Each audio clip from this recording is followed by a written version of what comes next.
Clobberin time!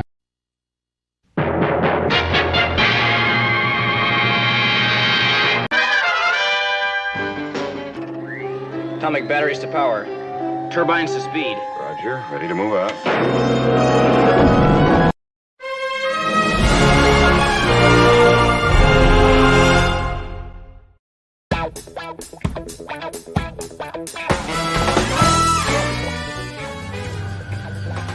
Poker. You know the game?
Clobberanimo!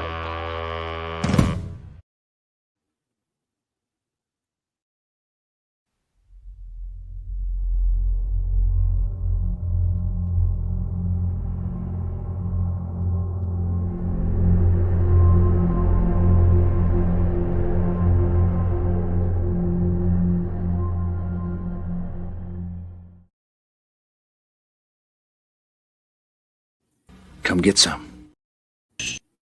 It's clobberin time! The word is given. Clobberanimo! Oh, Clobberin indeed.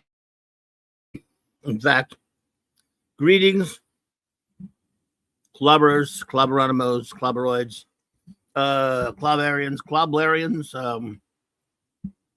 clobberooskies, clobber thisers, clobber thaters, clobologists, whatever you clob.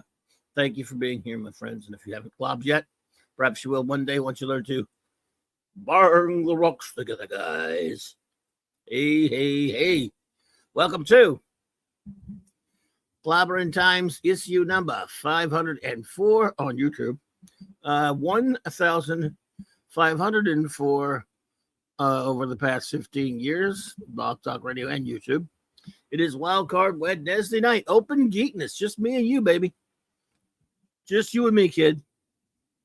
And whatever it will bring. This, of course, it's Wildcard Wednesday night. I mean, it's open geekness, open geek foolishness.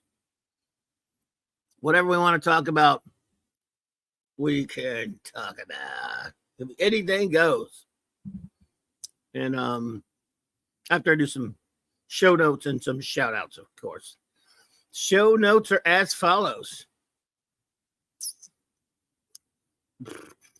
Oh, tomorrow night, of course, I'll be on, hopefully hanging out with the great Tom Connors and that august body over there at the Midnight's Edge After Dark. That's 6 Central Standard Time with a great group over there commenting on pop culture. Then what? Oh, that's what that was. Then Friday night. Fantastic Fridays on the great J-Man's channel. J-Man and Sean, the great Decepticon and myself, continue in our ongoing mission to review all of Jack King Kirby's legendary run on the world's greatest comic magazine. Fantastic Four, number 1 through 102, annuals 1 through 6. That is, of course, Friday nights. Every Friday night it's Fantastic Friday night, 7 p.m. Eastern, 6 Central. Now, my great buddy, 32 Flavors of Nick Weiser. I won't be able to make it this week, but he and, of course, the great Friday night comic shop talk gang of Goodfellas there, and with the extraordinary guest D. Bud Martin, will finish up their latest annual review of the great Spider-Man comics from the Silver Age, the jazzy Johnny Romita era. 4 more issues. I wish I knew what the exact issue numbers were, but I don't. But you got that going on now. A big specialty announcement. Of course, as you well know, we have Saturday Night Star Trek with my wonderful First Officer Commander R.M. Briggs reviewing Star Trek, all of Star Trek from 66 through 05. We're currently in season 7 of Star Trek Voyager, but she is on going away on shore leave, just a wee bout of shore leave this week. She deserves a rest every now and then, deserves to go out and have some fun. So hopefully she's going out to have a good time, something to take care of. And whatever it is, I hope she has a wonderful time. But before, you know what I totally forgot tomorrow night. What am I saying? Thursday night's the Clubhouse. Tomorrow night. I'm acting like that's already over. But I'll get back to Saturday Night Star Trek in a second. I'm an idiot. What in the hell's wrong with me? Don't answer that.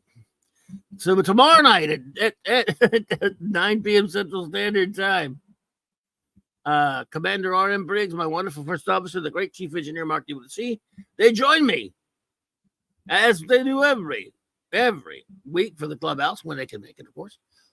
We'll have a Blake 7 episode review.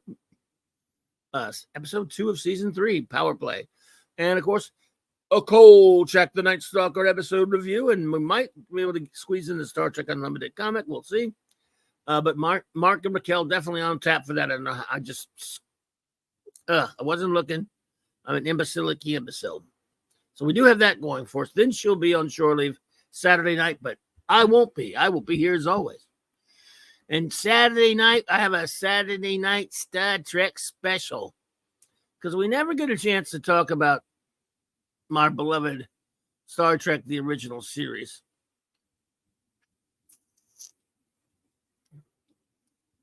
As much as we would like, because we had so much fun. So much fun, talking about it when we did. So this Saturday night, with number 1 out, I will be here, and I will count down from worst to first. Every episode. Count them down. Rank them. I will be ranking every episode of Star Trek, the original series. Oh, as only Clobby can. As only Clobby would dare. And I'm going to get inside. Look, I can see it now. It's going to be some wrath. I'm going to get me some trouble.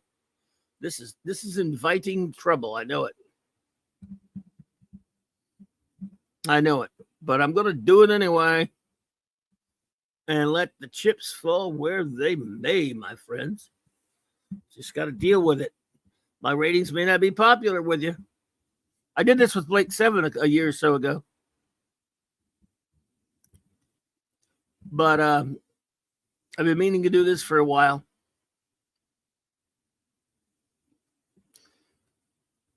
And I'm looking forward to it. So, anyway. Getting it all ready. It's going to take me. I'm frantically getting the show put together. So I hope it will be entertaining for you all. It's going to be tough to burn through all 79, but I think I'd manage it. I think I can do it. So we will see. And that is that, of course. After that, and then there'll be Monday night. Sunday night, we'll be back with Sunday Night Geekery on the great Mark D's channel, of course, 10 p.m. Eastern. And with this Geekery and Eatery, and J-Man and I'll be back, and Sean and I'll be back Monday for our Legion Superheroes reviews, and so on and so forth. We'll start a new month. Now let's do some shouty outies, shall we? We always like to get our great wrenches shouted out.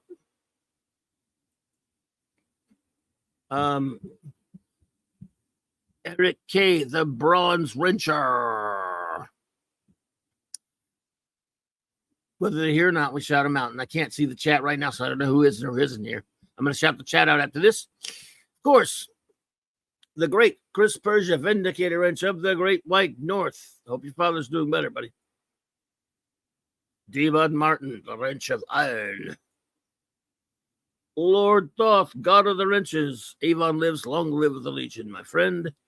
And of course, the great J-Man, my partner in crime on earth, be Legionnaire, fantastic Legionnaire extraordinaire. Maximum Redstone, our own music meister. Fanty outsider, the rascally wrench himself, Larry, our triple Bullwinkle wrench. Our great buddy Gwagnar. Yes, sir. Good to see you, buddy. And our new wrencher here, JT Kirk. He is Kirok. Our buddy Maddie's daddy, Steve Mitchum, and of course the great Kal-El, super wrench. And of course, other great wrenches would include a buddy I'm always glad to see here, the great 1701 Tex. What's up, buddy? Let's see, FKH. If you're still here, I'll address your question in a little bit once we get everyone shouted out. Adrian James, hey there. Captain Snotfinity and beyond. What's up, Cap?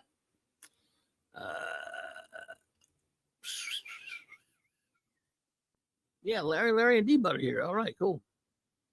Could not be reached for further comment. Hello.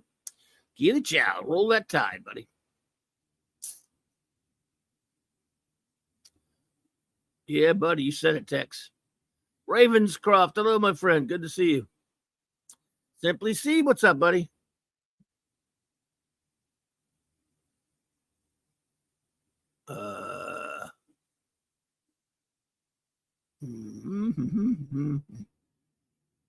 Yep. So everyone's been shouted out.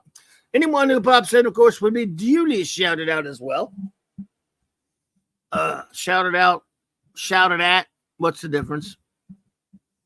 I can shout out you, shout at you. So Tim, FKH Tim, because this is open night, folks. You can anything you want me to comment on. If I know anything about it, I'll try. Or if you want to ask a question, you can ask me anything if you want. Feel free to ask me anything. Ask me anything. Ask me anything. We're over around Chem Hydra 2, right? Okay. So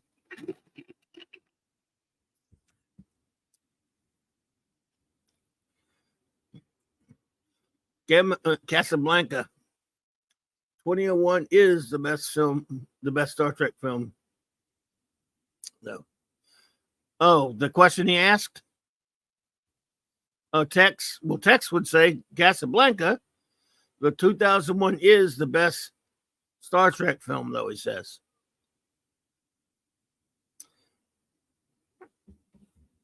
Oh, science fiction, not Star. Okay, gotcha. Well, Tex is spoken. Okay, Globby, Li. I was bored at work and thought of what are your favorite superhero costumes? That's a good one. Let's see. First I'd say I guess I should answer Tim's question. Well, Tim, if you do hear this, Tim asked me, Clobby, what was the best movie you have ever seen? You know, I'm going to tell you, and I don't care. I know this can sound bad. This is just the way I roll. Everyone has a different kind of personality with this sort of thing. When I make top lists or something like that, I never really say something's the best or not. I do that, like, for example, we're not doing sports ball here, but I do love pro football. I can talk about the best when it comes to something that is a competition. When it comes to movies, I just talk about my favorites, the ones I love the most. So I can't honestly say what the best movie is, because the best movie, people will argue about what the best movie is. And I'm sorry, it is. I don't care what anyone says. You can be highfalutin all day long. It's still what appeals to you. You can say, for example, how brilliantly made 2001 is, or Casablanca is, or Citizen Kane or whatever. It doesn't make them your favorite, but it might be your favorite. Either one of those three might be your favorite. So if you say those movies are the best, if you say Casablanca is the best movie, I mean, who might argue? But I can't say it's my favorite. It's been so long since I've seen it, I can't really remember that much about it. So it didn't make me want to watch it a bazillion times, I guess. However, there are a lot of movies that I saw at very young ages that I've watched over and over again. So my favorite all-time movie, I vacillate sometimes between Superman the movie and The Empire Strikes Back. They're two extremely well-made movies, but no film scholar, their film scholars or film teachers respect those two movies for their places in Hollywood lore, but none of them are ever going to say they're the best movie ever made. But I don't give a rat's ass. They're the best to me. I love them. Raiders of the Lost Ark, right there with them, one of the greatest movies ever made. I think it is. But I can't, there's some people that don't regard it quite as high. And Jaws is the same deal. Jaws. So I can give you my list of favorites all day long, and I have one. But I don't know enough about film as a film scholar or anything and stuff like that to tell you which is the best. I just don't look at film that way. I look at movies and art as something very personal. That's why when we did our Flash and I recently, or a couple of years ago, we did our list of our most hated movies. I said, no, we're not going to do worst movies. We're going to do movies we hate. Because some people like movies that we hate. Especially you see his list. Hey, Penny. Good to see you, Penny. Yeah, I guess you got me there, Gwag. Gwag says the best movie in Clobby's opinion is the Fantastic Four movie written and directed and produced by Clobby himself. Unfortunately, it is only available on Earth B.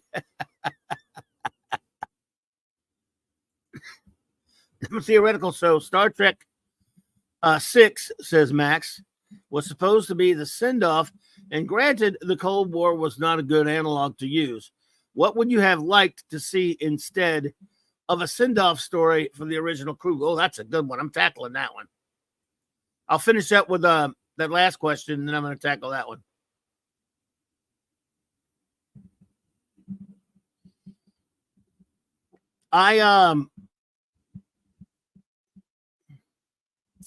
So I can only tell you that, Tim, if you heard me, for me, I guess I kind of it had more of an effect on me.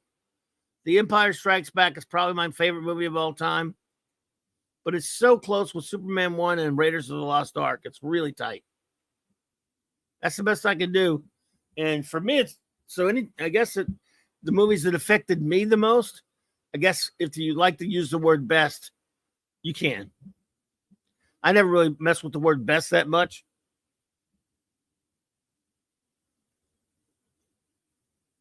Earth C for Clobberin. Yes, sir.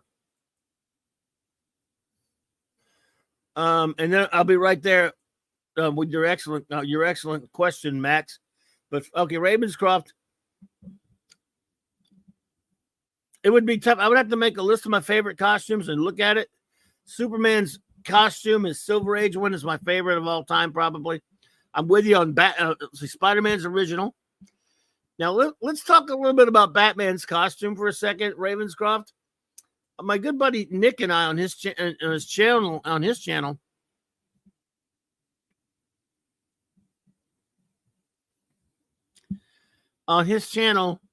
about a year or two ago. Oh, that's nasty, Tex. Laurel Kent, yeah. Laurel Kent for the win, I get you. And if you all saw Laurel Kent's costume, wow, it's not a costume. So it's a never mind. It's a string. So we did this show. Well, it took us 5 different long live streams. It was an article that covered every single Batman costume that he ever had. Every single one. Comics, even movies and cartoons and stuff. Most of it was comics. And it took us 5 freaking shows. Apollo meets Minion. What's up? I hope you and the pepperoni are doing well, my dear. Good to see you. Daredevil has a great one. Daredevil's red costume. I love it. I'm with you there. Stingray has a cool costume. Yeah, Torpedo. Yeah, Moondragon. Well, Moondragon looks good. Dr. Fate. Great costume. Yellow Jacket, Prowler. I like all those. So there's some great ones there.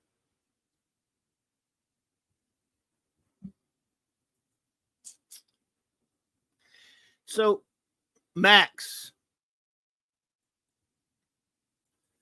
since yes, I'm one of those who has a lot of problems with Star Trek 6, doing Cold War drivel at the time, at that time, and the in your face, on the nose crap with, Gorbachev as Gorkon, and it's just, I still love the movie in a lot of ways because we get to see it's our last hurrah with those characters that we love so much.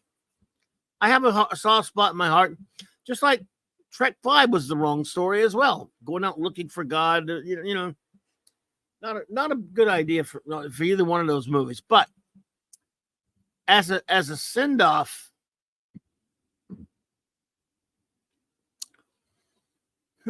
Max, it's a good question.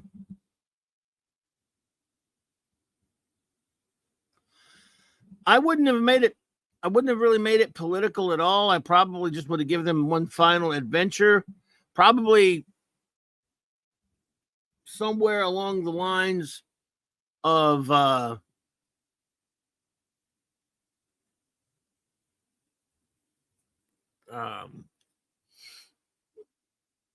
I don't know, man. It would have been. See, that's why I've got I got a real conundrum when it comes to Star Trek and movies. You got to come up with an idea that can be sustainable, nearly 2-hour story that's riveting and that gets people to go see it. You got to have excitement. You can't do, that's why I think Star Trek's just so much better on television. You can tell the smaller stories. You don't have to tell the big epics. As much as I love Wrath of Khan, for example, and I love motion picture, and I love Trek 3, and I love Trek 4, even 5 and 6, I love them in some ways. But you can't.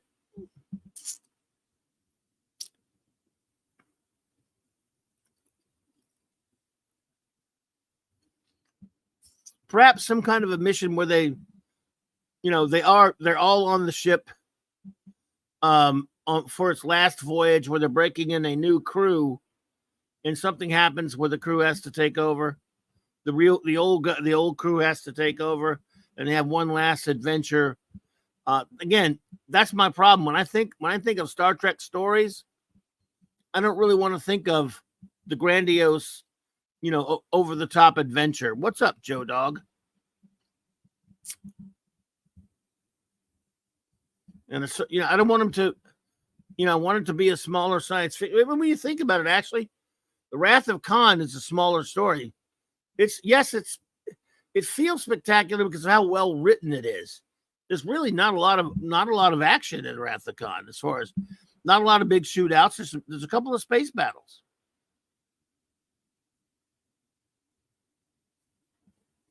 I'm in trouble with Larry. Hey, Scribe Light, what's up, man? I enjoyed your show. Didn't you do a show? You had a show going on with Tom today, wasn't that correct? That was you I was watching, I believe. Yes, sir. Your TED Talk shows are really cool. Please, everyone, if you can find a link in my description below, or not, I don't have one in my description below, but we can find a link to Scribe Light's channel. He's my friend who hangs out with us on Tom's show sometimes. And let's get a link there so people can subscribe to his channel.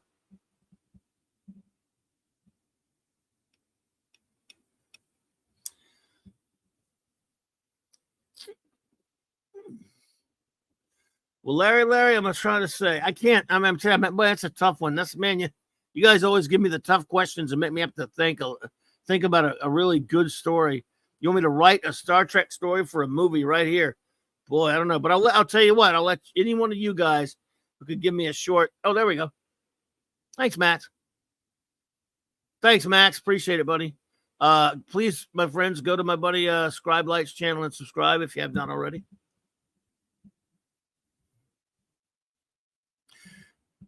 Yeah, Max, you stumped me. I'm not sure what I would do. I only know what I wouldn't have done. And I wouldn't have done anything they did in Trek 6, I would not have done at all.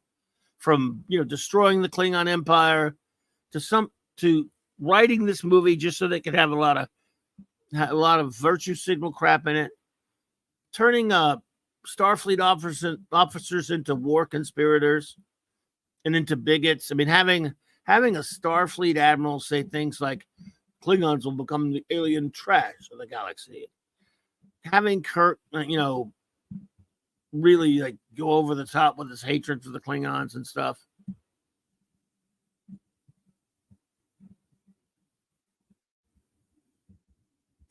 And Generations, yeah, I know what you mean. Well, that's what I'm saying. The start of Generations, that could have been something, that would work, Wagner, in terms of if it had been them turning over, passing the torch, if you will.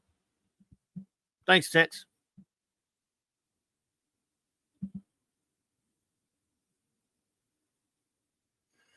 But at least I wouldn't use time travel, Captain Notfinity. That's no time travel.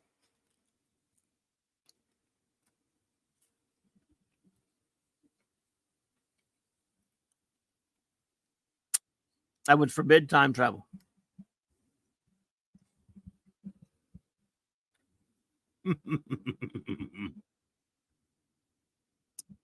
I'm in trouble with Larry. Sorry, Larry. I've let you down, pal. And it's all Max's fault, too. I'm embarrassed now. That's okay. You can still throw another question at me. Maybe I'll get one right for it.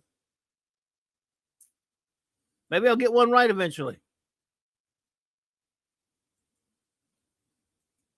Don't stop. No, yeah. Tex mentions that.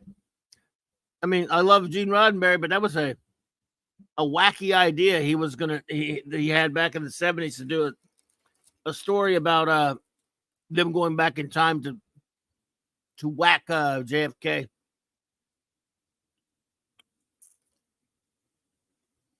I'll tell you why God needs a starship. You know why God needs a starship, Max? Because starships are cool. That's why. I mean, you don't think God likes cool stuff too? I mean,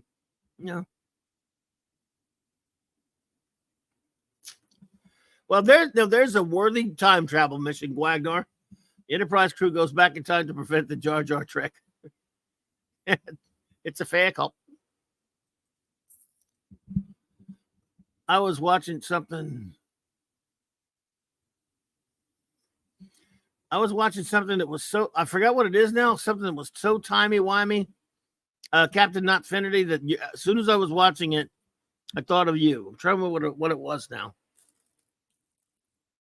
Just recently, too. Oh, yeah, that's right. I was watching Avengers Endgame again, which a movie that I both hate and love at the same time. Love and hate, hate and love. The timey-wimey stuff in that movie is so bad. You probably never watched it. I don't think you probably ever watched it, Captain Finity. And if you haven't, dude, don't. And I love a lot of the movie, but the timey-wiminess in that movie would make you insane. It's so messed up.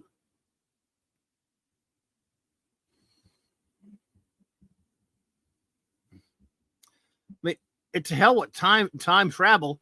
They can't even get their own timeline straight. Like not without time travel. There's like they contradict their own timeline too.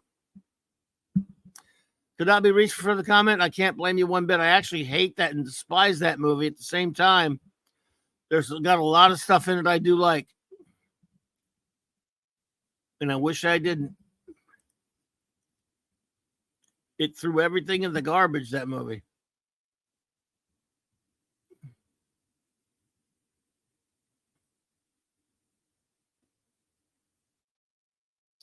Absolutely. Ravenscroft, I hear you. The more I think about it, The battle scene at the end was the only great part. Most of the rest either didn't make sense or was totally wrong. Exactly. Battle scene was great. There was a lot of cool stuff in it. Building up to it, there was some good character interaction. It was good to see the characters back together, but you're also kind of, when you're watching it, you're sad because you know you're never going to get them back again. That's another problem. When you're watching that movie, you're getting to see, they took forever to put them in another movie together. When they did, because because I love Infinity War. We get this freaking movie,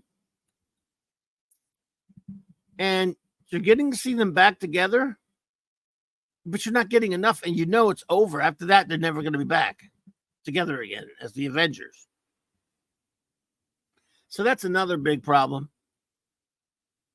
Then they just did everything they did with that movie is like a clinic in bad, as far as a writing clinic in bad writing decisions.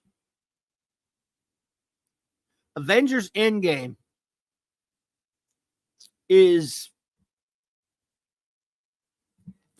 as if someone had put together a movie to demonstrate how not to write movies like they did it on purpose. Look, we're going to do this as an example, kids, of what you should not do when you're writing a goddamn movie. Especially when you're writing a movie that is the culmination of over like 10 years of other movies that the entire world has enjoyed and was looking forward to. Here's how you don't do that. And I know that was Disney. It wasn't necessarily the Russo brothers' fault, from what I understand. I absolutely loved Cap in that film. Yeah, Cap was great in it till the end anyway. Thor was still wrong. Thor was horrible. Fat Thor was a big joke. Hulk was terrible. Agreed. Iron Man, good. Yeah, they could have done better, but yeah, I agree with you. Captain Marvel, terrible. You know what? She wasn't as terrible in that as she was in her own movie, in my opinion, but yeah, she just sort of...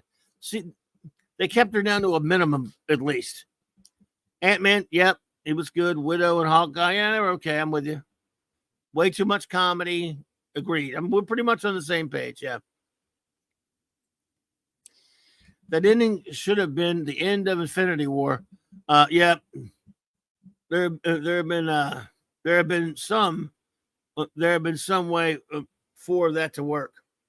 Yeah, there had to have been some way for that to work. Yeah. Absolutely, ishness. Could I be reached? Yes, I'm with you. It's just you know what the stupidest thing though ever. This might, if I had to pick the stupidest, most horrible, idiotic, destructive thing ever done to a quote unquote franchise or series of things in a movie for sure, maybe in comics or anything, the 5-year blip. The 5-year blip is without question the most absolutely idiotic thing I've ever seen in my life. As far as movie storytelling. And obviously it didn't just affect one movie, it affected everything after that movie. It affected all the movies and their dumb TV shows. Now, granted, their TV shows are garbage anyway. Yeah, the 5-year blip, you know how that's 5 years, everybody was gone, and then they all came back at the end of Endgame. The whole universe came back.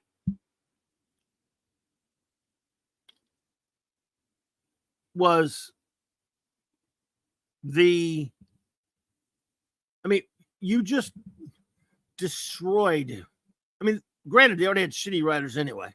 You destroyed any movie going after that. You destroyed all your TV shows. Now, I'm not saying the TV shows still wouldn't have been lousy because they were terrible. So I have no reason to believe that they weren't bad because of that. But let's just say, for sake of argument, for 2 seconds, that they had some good writers about to write some of these TV shows after Endgame or some of these movies. They go, wait a minute, you're telling us that we have to write around the fact that most of the people in the world, including many of these characters we're going to be writing, were gone for 5 years, out of existence. Then they pop back into existence 5 years later. It's 5 years later. It's the worst. I don't think I would want to write that because, like, wait a minute, I gotta. It just really puts you into a terrible trick box. Joe Duck says I was super pissed off today. I saw this news. I saw this news today. I just want to freaking scream because I'm a big Lord of the Rings fans. Tom Bombadil will be in Rings of Power season 2. Oh, what? No. Sorry, Joe. Sorry, Joe Dog. I think I've heard that. Well, they didn't even deal with the blip in most of those shows, did they? Yeah, a couple of them they did. They had to. They had to. The 5-year blip might have worked in a series of novels, but not in a movie. Exactly. There's another thing. Because I went back and watched the whole Infinity Saga the past couple of weeks.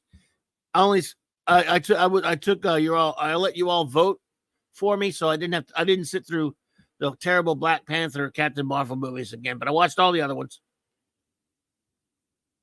And there's so many things. Let's take the fact that there's this gap between Civil War and Infinity War, where Cap and a bunch of the other heroes what have they been doing for 2 years? We'll never know. Matthew Pounder. Good to see you, Matthew Pounder. He says, wasn't 5 years in the comics? I don't know, Matthew, because I didn't read those comics. I mean, I don't think it was 5. If you're talking about the Infinity Gauntlet and Infinity Watch and all that stuff that I remember, I mean, I remember reading the Infinity War, but I don't think I read any of the ones after it. So if they did that at some point late in the comic, you'd have to ask me. I'd already left Marvel. I was done with Marvel at that point. In fact, it wasn't until about last year that Nick and the gang and we all reviewed the Infinity Gauntlet, the first one. But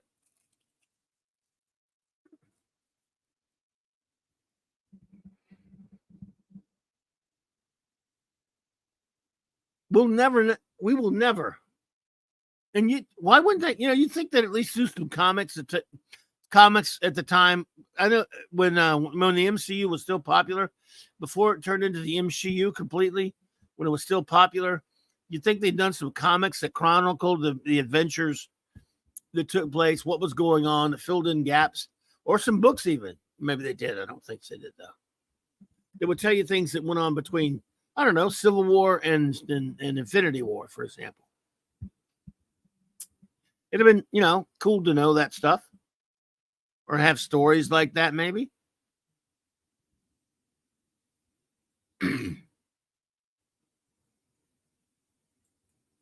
Spider-Man handled it the worst. They just shrugged it off in a high school podcast. Yeah, oh, God, yeah. Well, the fact that Cap traveled back in time and just let all that stuff happen while he canoodled with Peg is just not. Yeah, Captain America would never do that. I hate so much what they did with Captain America. Let me tell you what Captain America would really do if I wrote Endgame, it'd last way longer. Cap goes back to bring the stones, and he goes to Vormir, and he goes back to see the Red Skull, because again, we all know he went there anyway. And he forces him to bring Natasha back to life.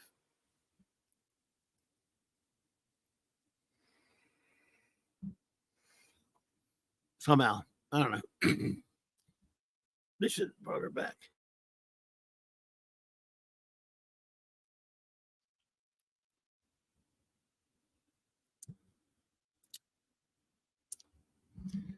There's so much dumb timey-wimey stuff in there.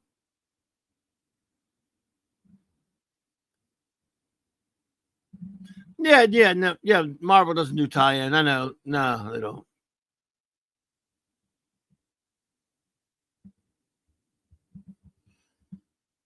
Hey, your Muslim uncle, what's up, dude? Good to see you, man. Captain America would never fight Paladin. So, yeah, let's see.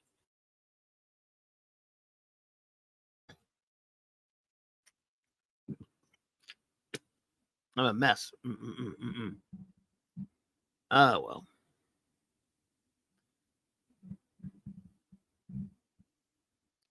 So it's annoying.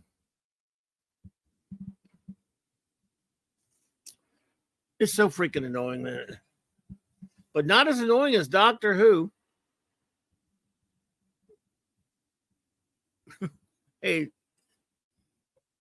I know I've got to be the only one subjecting myself to that filthy Doctor Who show.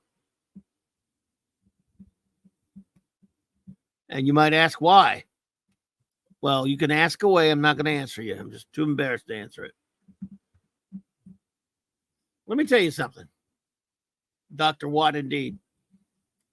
You don't have to, anyone watching it, don't get mad at anybody watching it, because watching that show is its own punishment. For example, if you get pissed off somebody for watching it, go, let me tell you, and then you watched it. You punished yourself too late.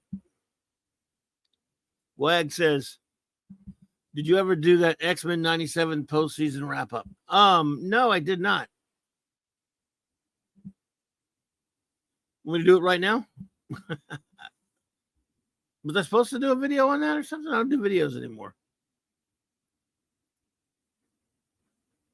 Enough friends of mine were doing it, so I didn't feel like I needed to do a video on that. I haven't done videos in a long time anyway. But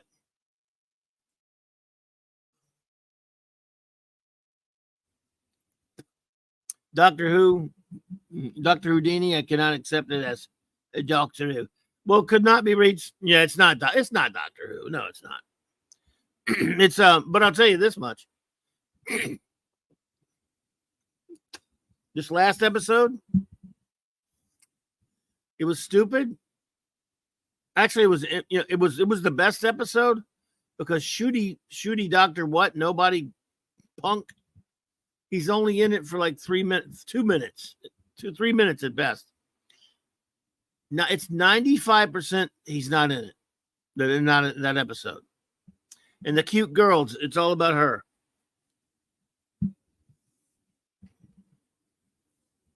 Adrian James says, hey, Blunt Plunk Reviews. Hello there. Adrian says, I recently finished Batman 60 series. I'm going to do Battlestar Galactica next. Excellent. Love them both. Great stuff, man. That's what I say, fellas. Dig up the good stuff. Watch the old stuff, man. Yes. And it had way high. That's right. It had way higher ratings without Dr. Nutty. My good buddy Bowles Trek, by the way, who is a great I don't know if any of you, I don't have a link to it on me, but if any of you have not been to Bowles Trek's channel, I've been watching his channel for years. Bowles Trek does the most hilarious reviews of everything, and I've watched his Doctor Who reviews, have been amazing for years. He yells and shouts out the review. It's hilarious. And he calls him Dr. Nutty. But his reviews are really fun. They're short reviews, but they're a lot of fun. I highly recommend Bowles Trek's channel. I'm sure some of you have seen it. But yeah. I'll probably be going on with him when the season's over. Bowles Trek and I have spoken. I think when he does a live stream about it, I'll go hang out with him. Let me see if I can find a link there, Tex. Hang on.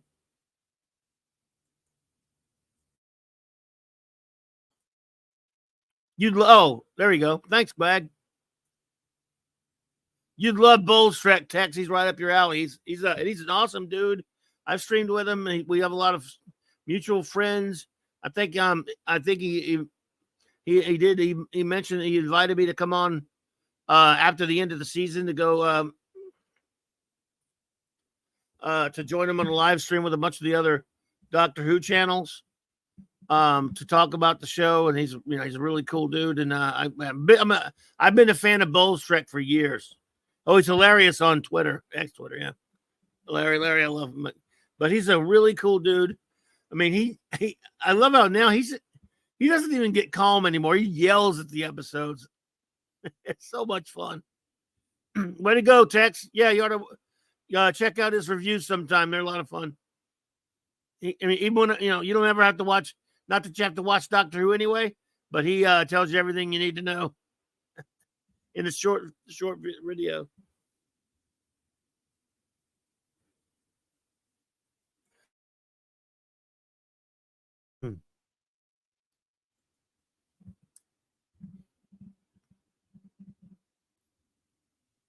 Yes, agreed, man. Matthew, it's something. So yeah, but it was really stupid. I mean, starts. I mean, Doctor Who is dead. This episode was called 73 Yards, and it's it was one of those things where they couldn't stick the landing because they don't. When you do really weird shite in a Doctor Who episode, people will like it if you give them an answer what went on. If you can give them a credible, interesting, fascinating answer to whatever you're setting up, okay? People will buy into it. And Ruby, the little girl, she does a good job here in the episode. It's all about her. You don't have to look at shitty at all. But then you're left with these questions that are not answered. And, if Russell T. Davies thinks it's okay to wait to the end of the season to answer him, he's just such an imbecile. He's a tool, man. He really is.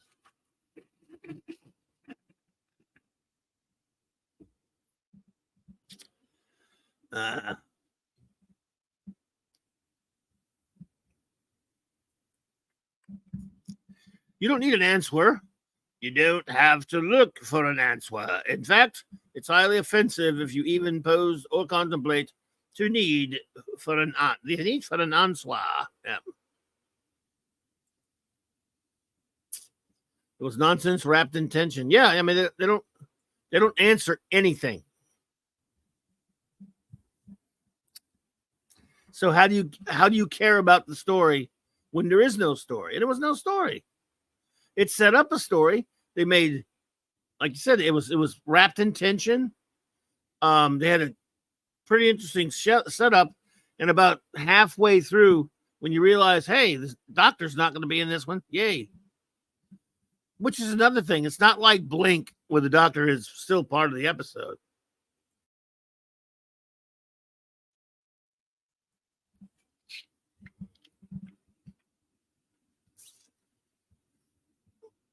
Well, it's not even like Left Turn. The Doctor was still part of those episodes. Excuse me. Because I was actually thinking about that. All of alleged Doctor Who and alleged Doctor Who combined. How many episodes can you name?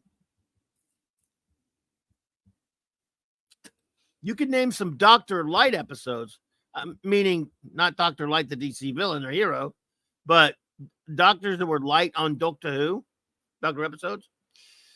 If you see a bucket and a bunch of water up toilet paper, a bunch of maybe watered up toilet paper, you kind of know that someone's taking a shite. You don't have to ask, hey, oh, what is the pile of shite? Yes, I hear you. So let's take a look. First I'm gonna go with real deal classic, most important Doctor Who of all, which means the first 26 years. How many Dr. Light, I mean, as in not the villain for DC, how many episodes, stories are there that have very little Doctor in them? Some of the William Hartnells, he was kind of sidelined a little bit here and there, so Ian can do stuff. The 10th Planet, he was almost totally written out of a couple of parts because of his health. And the Doctor's not in, but he's still present in the stories. So let's not count Hartnell, because there were some times where they had to kind of write him out a little bit. So start just from Troughton to McCoy. Okay, there's absolutely almost zero. The zero. Zero. There's all these stories still involve the Doctor. The closest you get is Revelation of the Daleks with Colin Baker. The last episode of his first season. And he's still integral to the episode, but that's an episode that's a little offbeat. It has a bunch of other characters all over the place. It has a little bit less Doctor than usual, but he still participates in the story. It's a weird episode. Some people like it, some people don't. It's out there. It's kind of, it's not my favorite Colin Baker episode, but some people do like that episode. Alexei Sale's in it, for God's sake. And Davros is in it. They have a pretty funny scene with him and Davros. So that's one. Aside from that, 26 years of the show, it's all about a character called Doctor Who. The character. Isn't that funny? The McGann pilot, which I hate. I like him, but I hate well, it's all about him at least. Eccleston season. Every bit of it. Yeah, obviously there are other characters. It's about the Doctor. No brainer, right? David Tennant's run on the character. Yes, there's Rose and all these other things, but the show is about him. Love and Monsters. Yep, Castrovalva does have him. Here's the thing, though. Castrovalva has him in a box in a bit, but he's still there. And the story's about the Doctor. Yeah. So, Love and Monsters. A lot of people hate that one. Some people like it. I thought it was kind of funny. I never really hated it like everyone else did. It's a silly, offbeat story, right? And it's about this kid he grew up after seeing the Doctor showed up in his house fighting a monster when he was a kid, and he goes on and joins this group that people start looking. It's still that story, still about the Doctor, and the Doctor and Rose pop in it a couple of times. They're not the main thing of the story, but the story revolves around the Doctor and his existence. Because the show's called Doctor Who. Right, a lot of people hate Love and Monsters. I get it. But I mean, I don't know. I always thought it was kind of cute. It didn't bother me, but it's got a lot of fun music in it, and it's a silly comedy. It's just goofy stuff. Didn't bother me. But point being, good story, bad story, mid story, whatever. The Doctor's there all the time. Every one of them. Even Left Turn, and don't give me Left Turn, that's any different. Yeah, Left Turn's weird. I haven't watched that in a long time. So, but it's still all to do with the Doctor, every bit of it. Yeah, the ELO music was really good, Tex. I thought the episode was kind of funny. I mean, I'm weird. But, the music was really good. So, from the album Time, of course. Oh, okay. Cool. I did not know that. So then you got, let me see, I'm trying to think of another one. Can anyone come up? I'm trying, it's not happening for me. You got Matt Smith, Love the 11th Hour. Then he had some not so great stories, in my opinion, but I'm not talking about the quality of stories right now. Every story, even when he did something a little offbeat, it all comes back to the Doctor. The stories were about the Doctor. Always. Yes, other things as well, don't get me wrong, but he's there. Okay. Capaldi era. I did not like the Capaldi era. I love him as an actor. Didn't like the way it was written. Didn't like his stories. I'm trying to think, is there a story that, they focus too much on Clara, but the show still revolved around the Doctor and the TARDIS and all that stuff. I mean, even Clara didn't get an episode where she's there the whole time that I can remember. Maybe she did because I didn't watch those over and over again. But I'm not talking about even an episode that has a little bit less Doctor. This case is different. I'm getting to that. But, okay. So I can't think of them doing it even in the Capaldi era. The Jody Chibi shit, garbage filth. Chibi, Jody filth. I can't. I sat through that crap. All right, Tex, be good, buddy. Good to see you, bro. Thanks for being here. The Chibi crap. I can't think of one episode even that didn't that wasn't have what's her. We didn't get lucky. Every one of them had what's her face in it. What's her okay? And then you had the stupid these Tennant specials. David Tennant's in them, right? And even Shooty's in one of them. Now you have, this is like the fourth Shooty episode if you count the Christmas one. Church on Ruby Road, Space Babies, The Devil's Corpse, Boom. And now you have 73 yards. 73 yards is the first time I can think of, without other extenuating circumstances, that I'm going to call, for the sake of argument, I'm going to refer to him as the doctor. He's not the doctor to me, never will be. But he's taken out of the story, and then the story ends, and he comes back. In other words, he's not involved in this story whatsoever, as far as we know, unless they say something later. Whether you like this doctor, hate this doctor, or any other doctor, this is a doctor not involved in his own episode.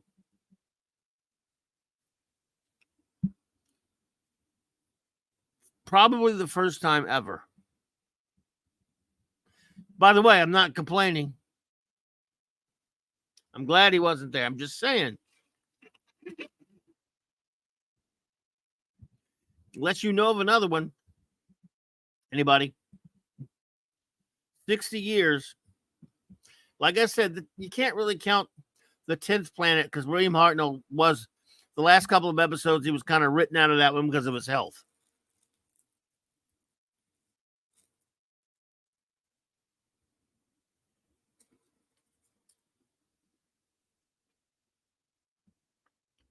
Yes.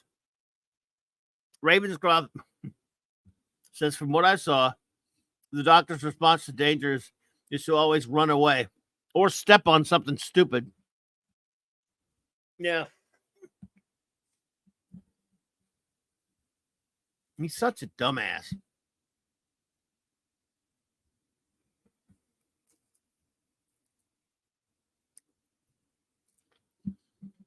So it says something.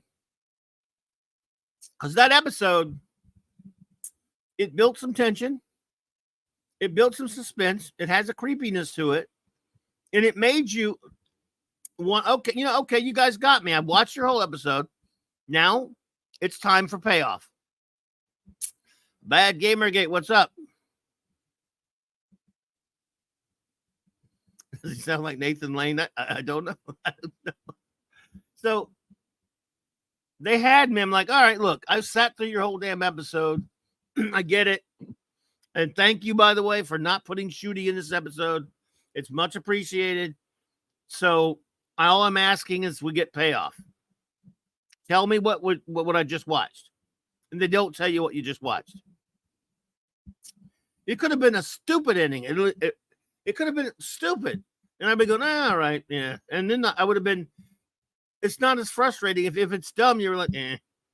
But it wasn't even dumb or lame, because in order for it to be dumb or lame, something has to happen. Nothing happens. They don't tell you anything.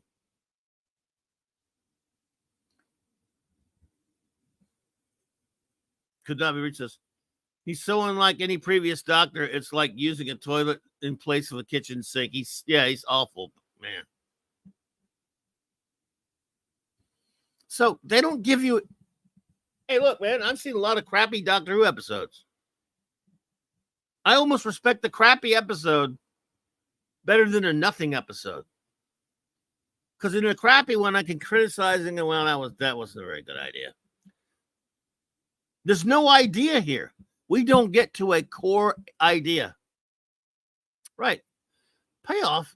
Don't talk about payoffs. Good one. Good one, Jim Mora. Playoffs? We're talking about playoffs? Playoffs? Good one, Max. So, yeah, I mean, I can't. It's almost, I mean, I'm not critiquing it like a lot of people who make videos and stuff, of course. I do watch. It's tough to critique it, and for me, in a sense, because I'm like, you didn't do anything. You showed a bunch of images.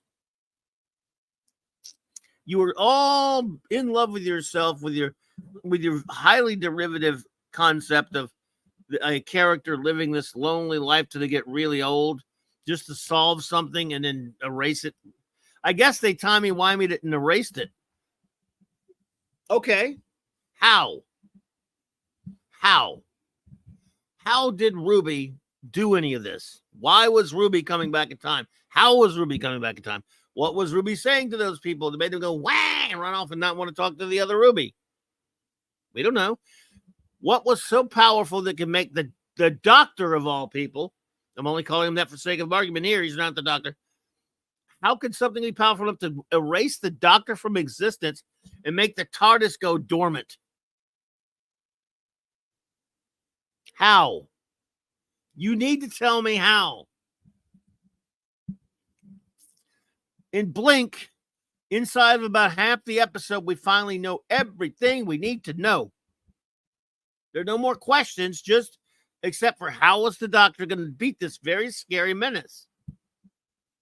Yes, the doctor's not in Blink as much, but he's there. He's important. Without him, you don't have a story.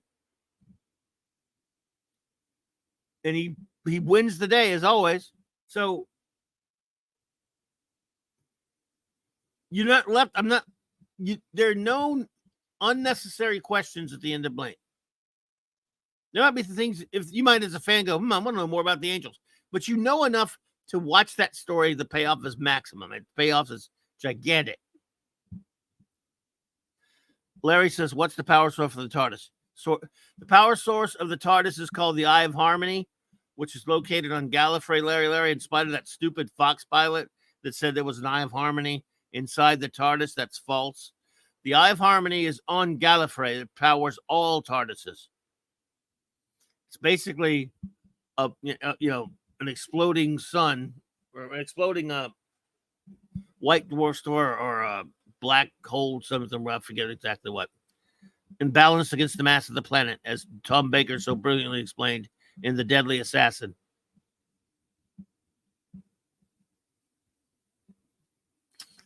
So, yes, whatever did this made the Eye of Harmony go dormant because What's-Her-Face's key wouldn't open the TARDIS door. That said, I'd rather look at that. I'd rather watch Ruby do things for 40-something minutes than watching Judy. Man, he's insufferable. I can't.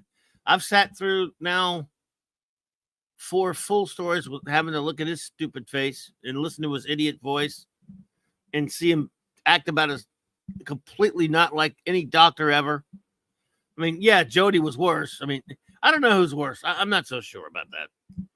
She is bad. Yes, she's worse. Is she worse? I don't know. I mean, I think they're in like a running gun battle competition to see who she played him more so far, but she played him because the doctor's a dude. Something happened in that regeneration. Actually, it doesn't matter because the doctor's been dead since Matt Smith, as far as I'm concerned. But I'm not sure who's worse. I can't really decide right now. That's another fascinating thing about the show. I'm like, well, could anyone be more annoying than Jodie? Yeah. Shooty, the old hold my beard thing. Yeah, he can be more annoying. He is more annoying. In my opinion, he is. Neither one can speak proper English. I said could not be reached. Yeah. Jesus Christ. Yeah. The Capaldi doctor, never be cruel and never be cowardly. The Gatwa doctor, let's run away. Never be cruel or cowardly kind of came from the time, the day of the Doctor, said by David Tennant Docker and Matt Smith, really. Because unfortunately, as much as I love Peter Capaldi, there were times when his doctor was very cruel and very cowardly. By the way, someone keeps saying that he's going to have, he's getting a new companion. That girl, by the way, Ruby, that girl, that young lady's leaving. Not that it matters. Not that it matters. I mean, look, all throughout the Jodie era, they had a character named Graham. The actor, I forget the name off the top of my head, but he was a good actor. He was at least a likable companion because the other two were terrible. Well, Yaz was terrible. The other kid was just sort of, I didn't really give a crap about him with the others. But Yaz was awful. So, and poor old Graham, I mean, watching that show, subjecting yourself to that show, which you should never do, like I did. You watch him and you go, man, this guy, I hope he got paid. This is terrible.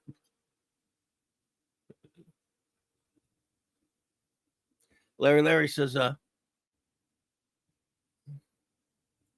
I did too, Larry. We said I like Matt Smith and Tennant and the Sarah Jane Adventures. I liked the Sarah Jane Adventures. That was a fun show.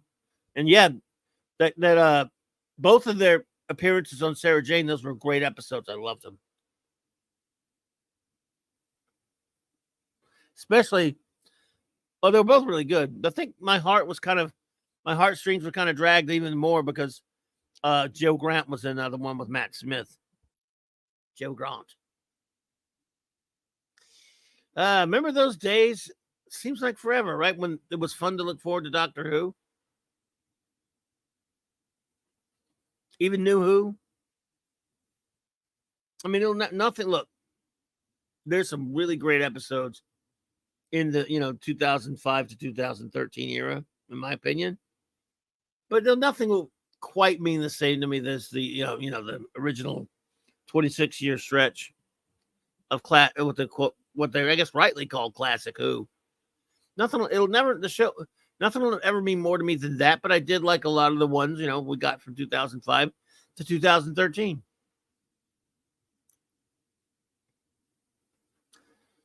And there was a time when it sounded like it was going to go on forever. Now, to be honest, as much as I love Matt Smith, his doctor was the best thing about those episodes because he had a lot of Moffat. I don't know, as a showrunner, wasn't as good at making decisions. So he had a kind of a rocky tenure. I mean, there were a lot of episodes that were just sort of blah or average for me as a fan, where Matt Smith just was so good. He elevated anything he was in. And a lot of people feel that way about David Tennant. And I could see that. David Tennant was great. Was great. It would have been nice to see Eccleston get another season or two, but if you have to replace him, I mean, they did a great job with it. So, but man, I used to, because I don't know if a lot of people remember this, but in the States here, for the first few years of this new Doctor Who, we weren't getting it immediately. I had a buddy of mine that would he would download the suckers.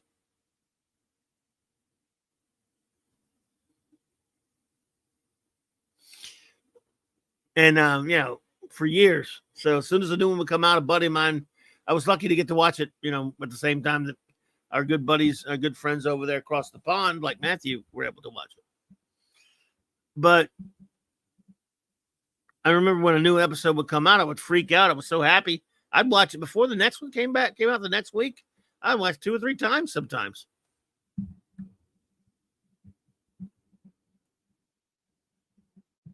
I hear you, Bad Gamer. Hey, Captain Notfinity. He says Doctor Who is okay, but their understanding of time travel really sucks, which is ironic. Yeah. Well, yeah. Well, time. Yeah. They don't even bother with it. To me, Cap, they don't bother with an understanding of time travel. it's such a fantasy that they don't even bother. I mean, because how do you explain any of that stuff? They just figure the all-powerful Time Lords they're Time Lords, so they manipulate time, do whatever they want. This timey and it's wimey. Indeed, Gwagger Alistair Gordon Lethbridge Stewart's last appearance was in the Sarah Jane Adventures. Yeah, that was so sad. And then it was even sadder that later on Doctor Who, where Matt Smith went to visit him in his bedside, but it was too late.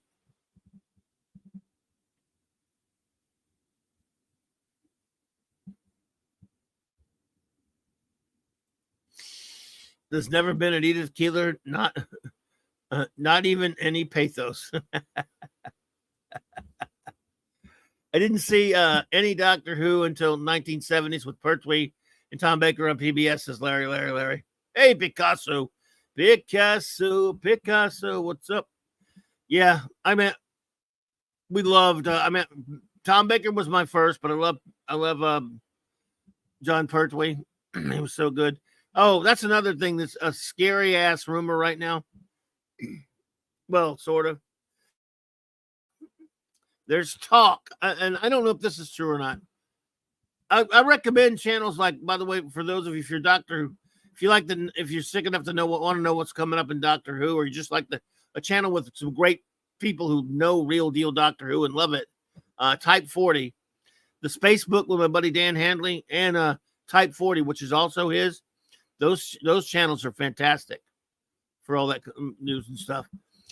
Aldous on the farm just off Orwell Lane. Hello there, Aldous. Good to see you.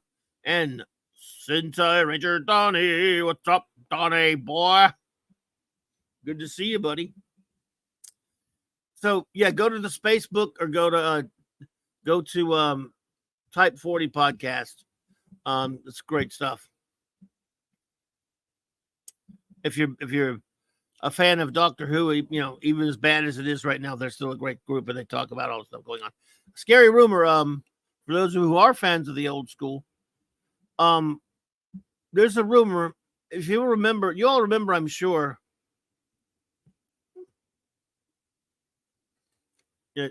Type 40 is good. Has my favorite English lady, starry-eyed girl. Yes, the lovely starry-eyed girl. She's a sweet, sweet lady. Very nice lady. Nice young lady, that is. Why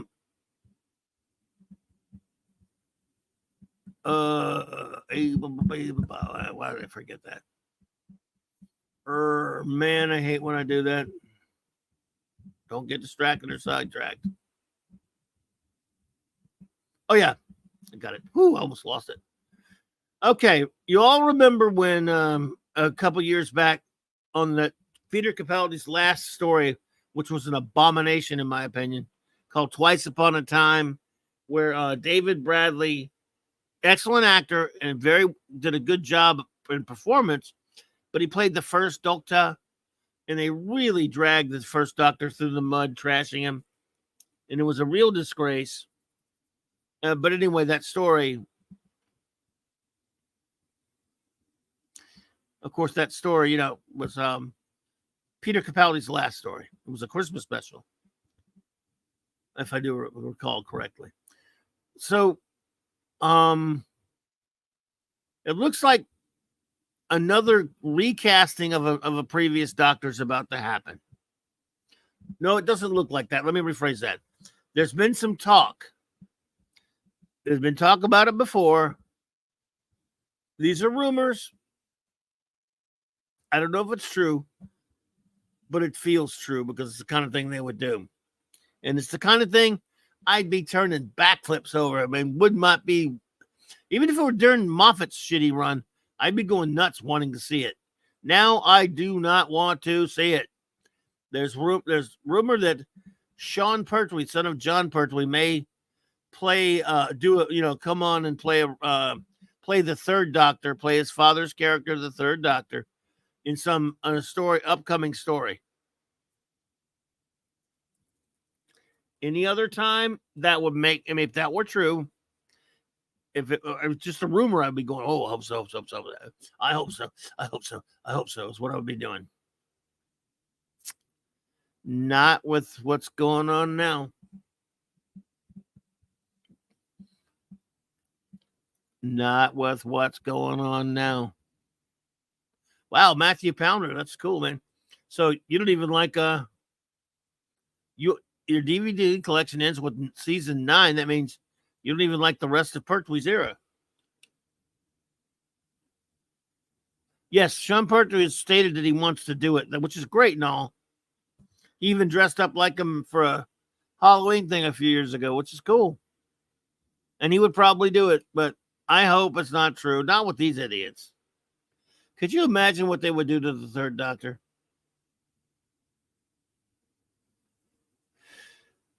Can you imagine? Oh, Modern Who. I'm sorry, Matthew. So you go up to season 9. I understand. I see it.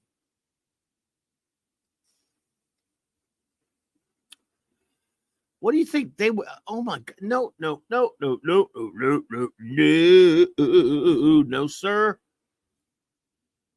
Not gonna do it. Let's don't do it. Don't let them do it, man.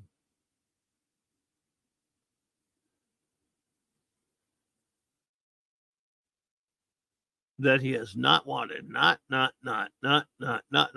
Exactly, Max. You know, we can't have this because they. I mean, what they. I can't even conceive of what they would do with him. Now he could. Now he could probably play the role. He doesn't. He's got some. I don't know. They would have to do something with his voice. He doesn't really sound that much like Spappy. I mean, I guess if you're going to recast him for anything, it makes sense for it to be Sean Pertwee. I just don't think it needs to happen. Ravenscroft says, that's why I'm so glad no one has ever dared to remake Blake 7. Exactly. Hopefully, we'll never have to go through this agony of seeing our beloved stories drugged through the mud a la Trek and Who and etc. Yeah, the thing about that is, they've done it on an audio. Big Finish tried it once on an audio and no one gave a shit. Blake 7 is just enough under the radar. It's at least never say never, unfortunately, but it looks like there's a good chance we may never have to see that in our lifetime. With all the other crap getting remade. Could not be researched that I just gave away my entire New Who Blu-ray collection. It ends with McCoy for me. Whoa. Can't say I blame you. I love McCoy, by the way. A lot don't. Gave away all your new ones, huh? Just didn't care about them anymore? I mean, I still kind of like some of those, but I can't blame you one bit. Hey, Mars Monkey Max. Good to see you, buddy. Good to see you. I mean, I can't blame you, man. For me, my cutoff in my own silly headcanon is really the time of the Doctor, which I didn't really like much either. But if you want to give him an epic ending like that, the entity known as the Doctor is done. It makes no sense that the Time Lords could just give him a new regeneration cycle. If that's the case, why aren't they just all immortal all the time? Because they always say, "Oh, Time Lord can only regenerate so many times." Well, clearly not. They're immortal now. And where were they all that time? Princess Fiona.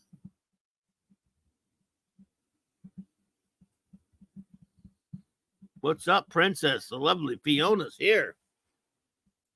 And you are quite right, Madame. Quite right.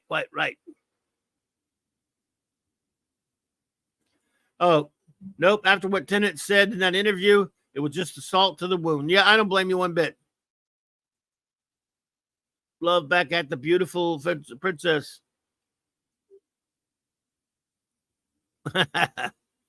Shall we proceed to build Adric shrines? No. Hey, look, I got to admit, look, I've always been in 1983 at the 82, 83 when they first ran Earthshock, the death of Adric. We were friends with the Doctor Who. We had a lot of friends in the Doctor Who group there. We were members of it. And they all got pissed off at me because I announced a big death of Adric party for part 4. We knew part 4 was coming, and we already knew Adric was gonna die. I can't remember how we knew it now, but I threw a big party and we had signs and everything. Death of Adric party.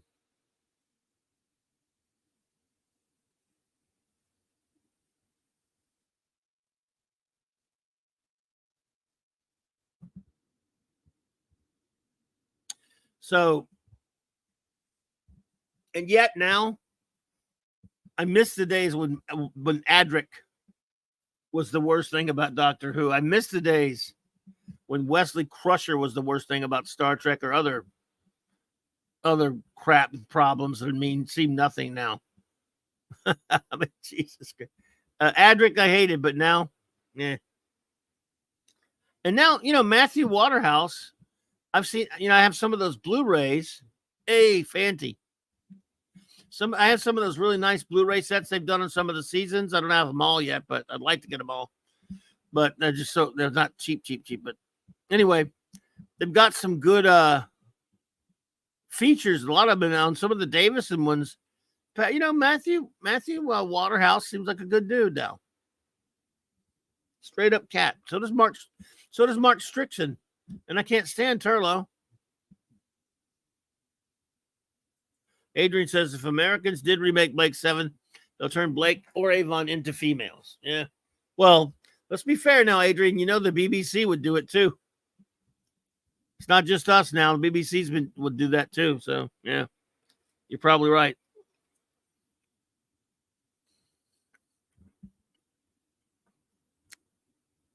Americans don't even know anything about Blake 7, but me and Max.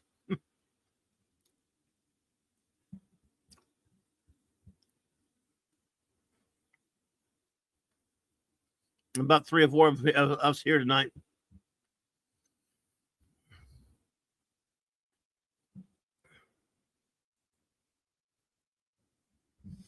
You got to remember, Adric did not just die. He died killing poor dinosaurs. Adric is one of history's great monsters. Yeah, he sure was.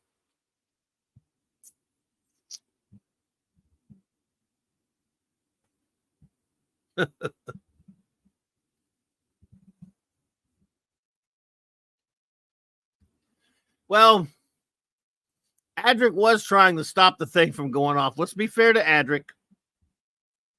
He was trying to stop the cyber bomb.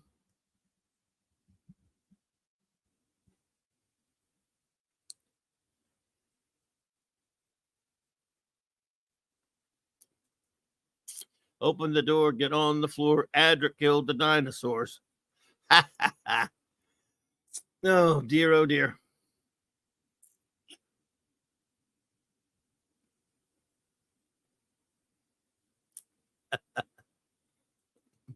The BBC would do it before the US would. Yes, that's true. That's true. I think, well, yeah, look, Hollywood and the BBC are pretty much the same thing these days. There's no difference. There's no difference between the two. But good night, Penny. You take care, my dear. Have a nice night. Sleep well. Warning, if they do remake Blake 7, I might just go full counterinsurgent. Yes. Same. We'll take a hostage.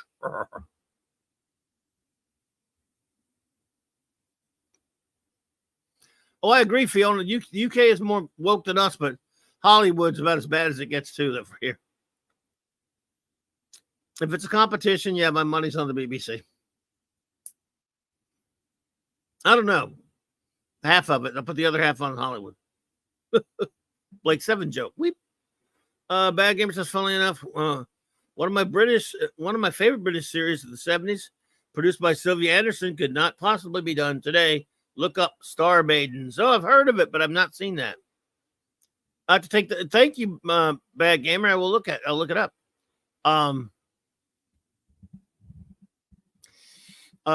We love UFO around here, though. We love. Yeah.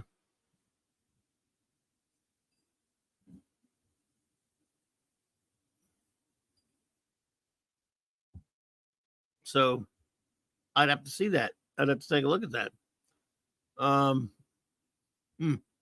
So, so let's see here. Anyone have it? Listen, this is open night, of course, and we've been talking just back and forth about all kind of gibberish. I went off about Doctor Who more than I should have, probably. So, does anyone have any? It is open. You and me tonight. Any comic book questions or Star Trek questions or this question or that question, or just throw something out there to talk about? We still have time. Oh, okay. Thanks, Fiona. Star Maidens has full episodes on YouTube. Thank you.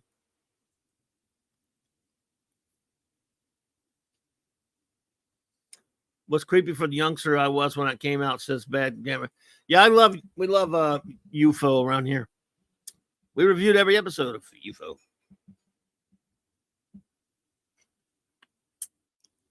And yeah, I love it.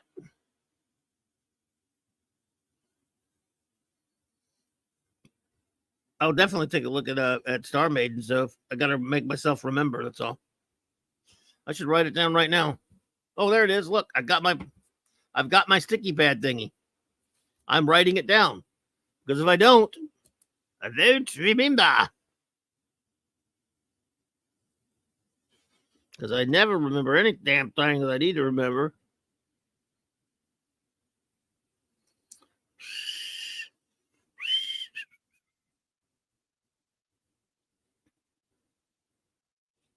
Okay.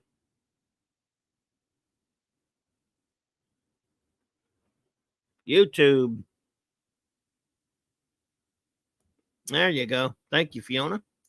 And thank you, Bad Gamer. When you start going down the Anderson rabbit hole, it goes pretty deep. You know, I got to tell you, I was never the biggest Space 1999 guy. I know that's terrible because a lot of people love it. And I don't hate it or anything. I like it fine. I never was like the biggest fan of it. And the second season's pretty rough. Max Redstone says, I want to see Scooby-Doo bargaining with Quark for how many Scooby snacks he will get to go in the promenade and get Berserker on some Jemadar. Do you? Is that what you want to see? Is that what make you happy in life?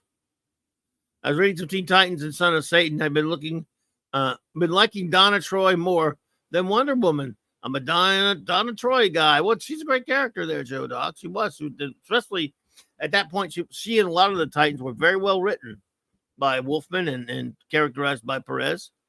Fiona says, and Kathleen Kennedy is claiming female Star Wars fans are constantly getting attacked by male Star Wars fans. I'm sure they are. Yeah, right. I must miss everything. Who's attacking? You know, like as if she knows, as if Kathleen Kennedy is that in touch with what's going on. Yeah, she's so full of crap.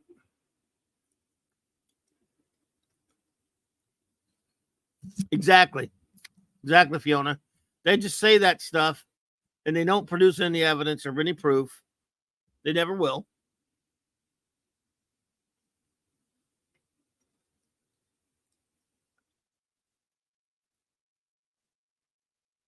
Mars Monkey Max says, I woke up this morning with the Knight Rider theme in my head and couldn't get it out for an hour. Bum, bum, bum, bum, bum, bum, bum, bum. Someone did that to you, sorry. Oh, my, oh, my.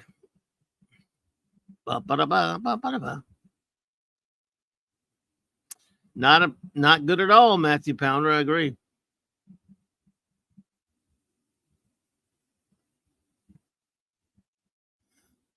Excuse me. Yeah. It's crap. It's all crap. I'll give you an obscure comic book quote. Not even a comic book quote, a comic book poster quote. It's all crap. I mean, we need all this high-tech gear to catch hookers and purse snatchers. That came from a Watchmen poster, not actually in Watchmen, that Alan Moore wrote it on there, though.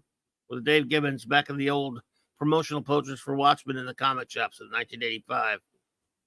I know because I have it. I have that poster. And all the promotional art and stuff in the UK, the European Watchmen portfolio.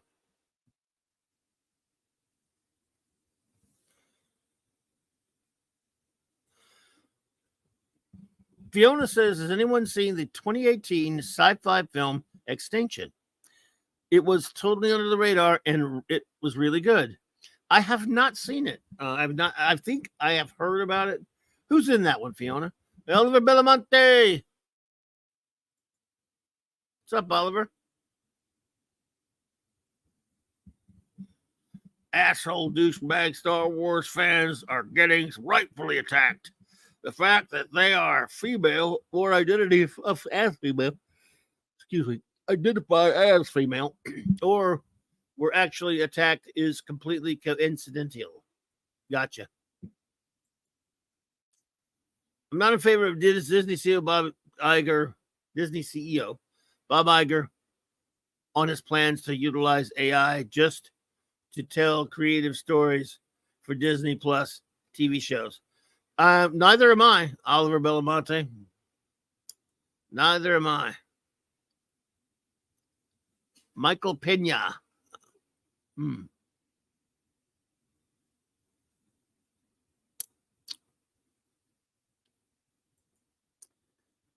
Clobberin Times. Every time anyone says KK, cray KK, you destroyed Star Wars or you destroyed Indiana Jones, she immediately mimics to Paul from Flash Gordon.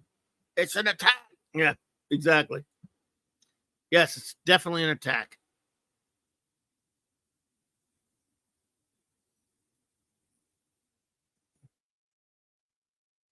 Larry said, did you want to read the Watchmen comic when the first issue came out? Did you know what it was before the release? Yes, Larry. I'd already been an Alan Moore fan big time at the time. At that time, my first exposure to him was the Swamp Thing, like a lot of people. I'd heard through the grapevine that Swamp Thing started getting good. So I tracked down the issues that had come out because I actually dropped the comic for a while, and we actually didn't have to track it down. We had some issues that were at the store that I was running at the time, the comic shop, and I read those. And he did. His first one was issue 20. It was called Loose Ends, and then he did the anatomy lesson. So I was already loving the Swamp Thing. I was already loving some of his background, some of like backup stuff in some of the Green Lantern, some of the other books he's done in his Superman, annual and such. So I was already a fan. And then about a year before Watchmen came out, around 85, they released this tape, like a half hour or whatever tape, to comic shops DC, with an Alan Moore interview because he'd become a phenomenon. I was already, at that point, I was getting as many of the Titan albums of his work, anything I could find with his work in it, like in his 2000 AD stuff, his British work, Marvel UK Mag. I was hooked, man. I was trying to get everything in my hands. I bought it all. I bought everything he ever did. I have everything he ever did in the 80s and 90s anyway, in reprint form or whatever. And so I was a huge fan. So when I saw him talking about Watchmen, I went nuts. I couldn't wait. So I had to wait. And that was a long year waiting for that. Yeah. So, and like he gave a really cool interview about it. And so I got to admit, for all the trouble Watchmen caused, I love it. I was the biggest Watchmen fan on the planet. I cosplayed Rorschach at Dallas Fantasy Fair in 1986 when there's only 2 issues of the comic book were out. People always think of Watchmen as one book. That's a compilation, a trade. It was 12-issue maxi series. And when I cosplayed Rorschach, I'm not saying I was the first person in the world to do it, but I don't know if anyone else ever did or even thought about it. They didn't even have the term cosplay back then. My friend and I, we joined, we entered the costume contest, and we won it, by the way. He was Captain Carnage from Watchmen, a character that never even showed up for real. It was just mentioned. And he created a Captain Carnage outfit, and I was Rorschach. And we did a little performance on the stage. So to say to wonder to say I was excited about Watchmen about a year before it came out is an understatement. I could not wait. So yeah, and I collected everything there was to do with Watchmen, big time. I was nuts for it. Let's see.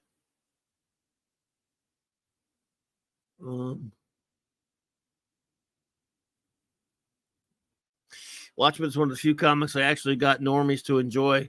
Some of my friends were like, "Hey, this is really good." Yes, it was extraordinary. It's an extraordinary piece of work.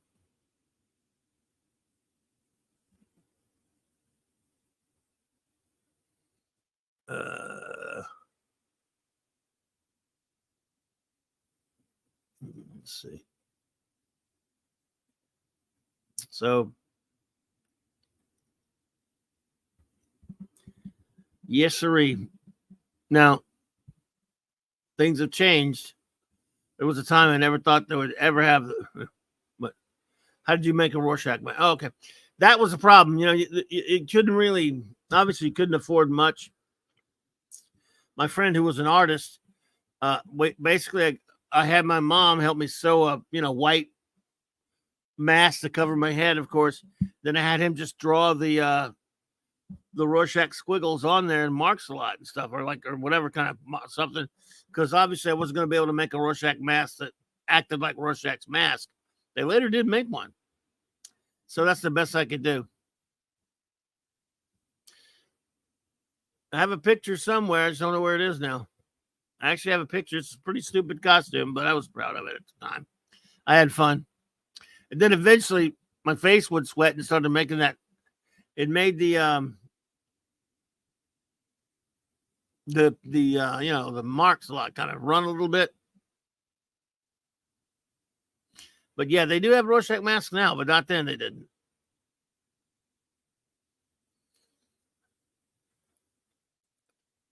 So I would like to have gotten one. I was much closer to human size back then. In fact, I was small enough to do it. I was too tall to be Rorschach, though. Rorschach's, he's runt. He wears elevator shoes, though. So,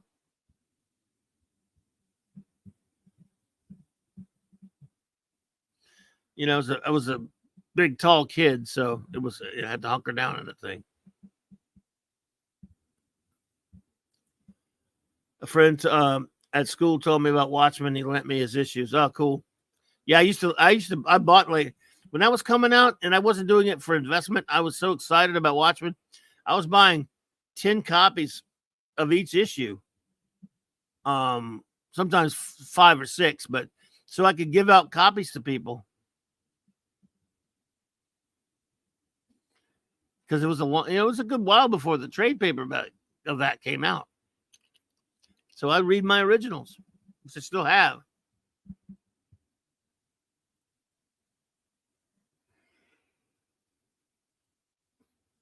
So yeah, it was funny. It's crazy stuff. Yeah, there wasn't called cosplay back then. I used an incorrect term. It was just the costume contest.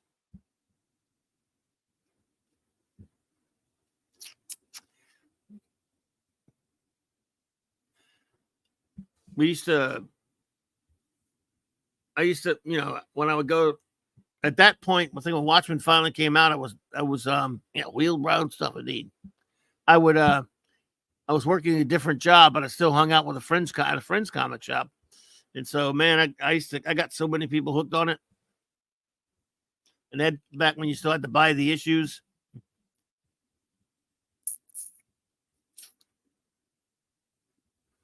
Oliver says, it's a go for Jeff Loeb to write a 10-issue sequel to The Long Halloween. Another one called The Last Halloween, coming out in September.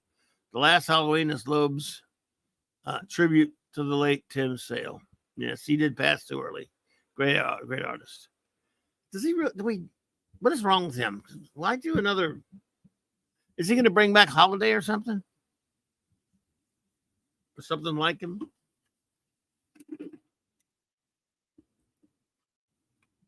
DJ Ronnie G.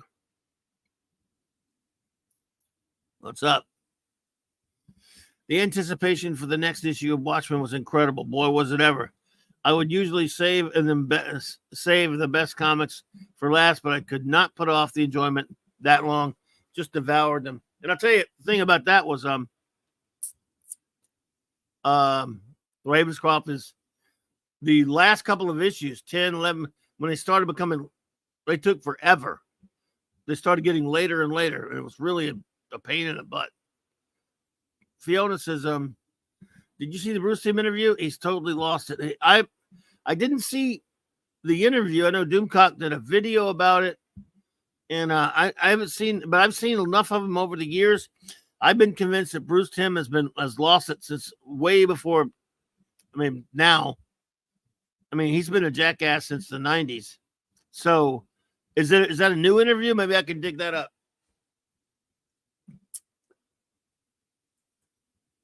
Let's see if Bruce Timm is shooting a stupid pie hole off.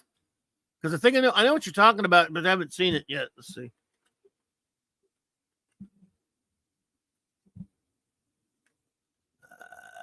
Damn it.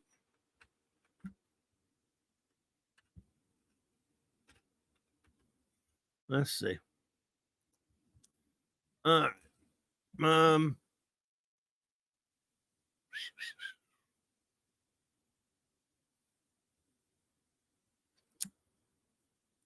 I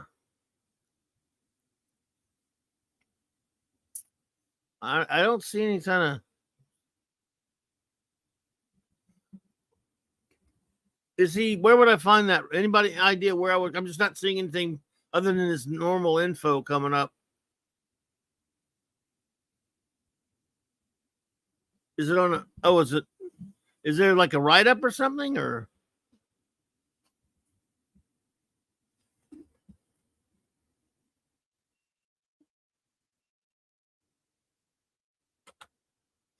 Huh. Let's see.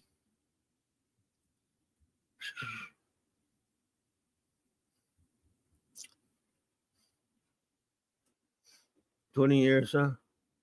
No adaptation. Oh, is it about the new Gotham cartoon?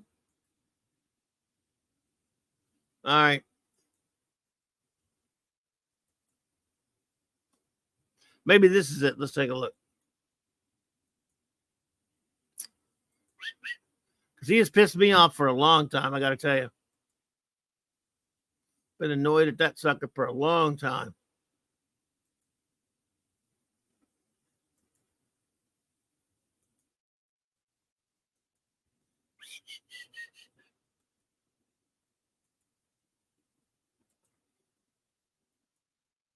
All right, let's see. Would this be it, perchance? Well, let's take a look and see. Batman the Animated Series creator Bruce Timm's new Gotham cartoon is going to get weird.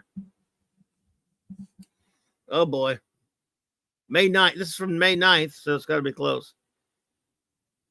Batman the Animated Series remains an important, influential superhero show. Yes, it is. Even nearly 30 years after its final episode and the loss of iconic voice actor Kevin Conroy. Rest in peace. But Batman, the character, lives forever. And this is what I've been afraid of here. Oh my God. And he'll be launching into new adventures soon in a long tease series from the animated series creator Bruce Timm, as well as Jar Jar Abrams and Matt Reeves. God help us. Titled Batman Caped Crusader. Crapped Crusader, more like. Boy. This is going to be tough, everybody. I'll try to get through it. With calm. I shall try to remain calm, my friends. All right. That's about as bad as you can start right there. The animation is going to look really good, but that doesn't mean anything. Not these days. Entertainment Weekly has new details on the series, originally slated for Max, now coming to Prime Video, as well as some insights from Timm and character designer James Tucker. That's another one. I love James Tucker. He's done a lot of, oh my God, who specifically set out not to duplicate that much loved earlier Batman project. Yeah, why would you want to be like that? For one thing, it's set in the 1940s, which will give the show more of a noir feel, as well as characters drawn to emulate the Batman comic art of the era, while eliminating modern touches like cell phones and computers. I'm down with all that. Fine. Prime Video shared all the new images featuring Batman, Catwoman, Jim Gordon, Harley Quinzel, and Clayface. Okay, that's cool. Let's see. Catwoman looks good. Okay, that's Commissioner Gordon. I'm gonna see how I can say this delicately here. We all know he's R swapped. He's R swapped. Because we know how many commissioners of police of a certain persuasion there were in the country back then. Anyone that want to hazard a guess how many there were? I'll leave it to your imagination.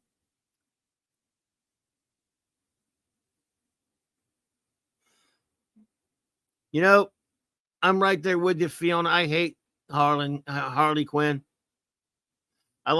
She was only ever even mildly okay on the in the cartoon, and I couldn't stand her after that. Zero would be correct.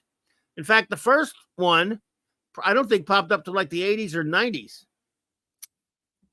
Not saying that's a good thing. I'm just saying it's just so stupid.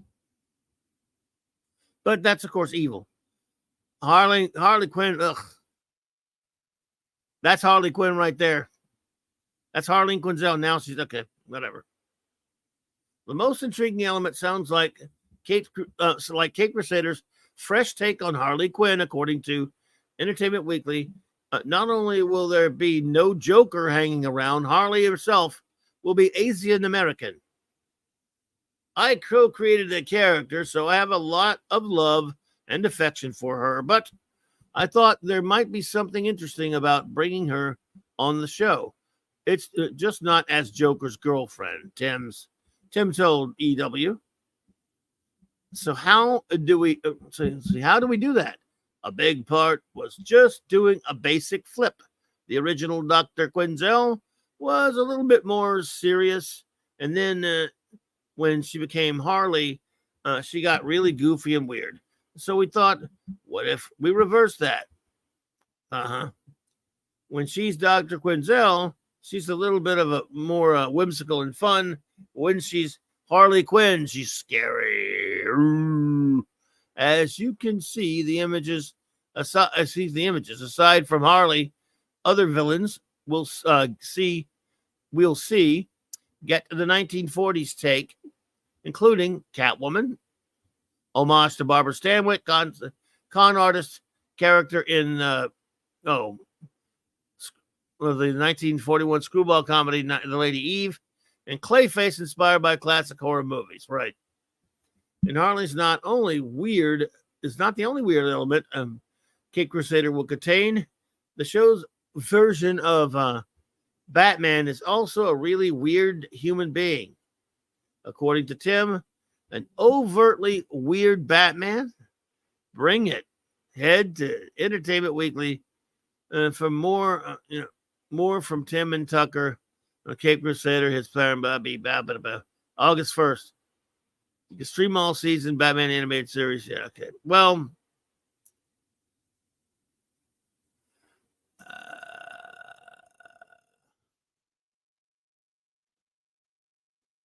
same old.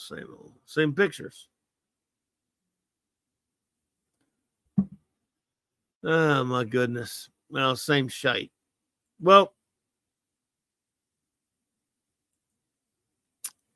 I don't know. Hey, Ezra Goldstein, what's up, buddy? Yes, Ezra, as a matter of fact, about a good while back tonight, I talked at length about 73 yards of drivel. I did talk about it quite a bit.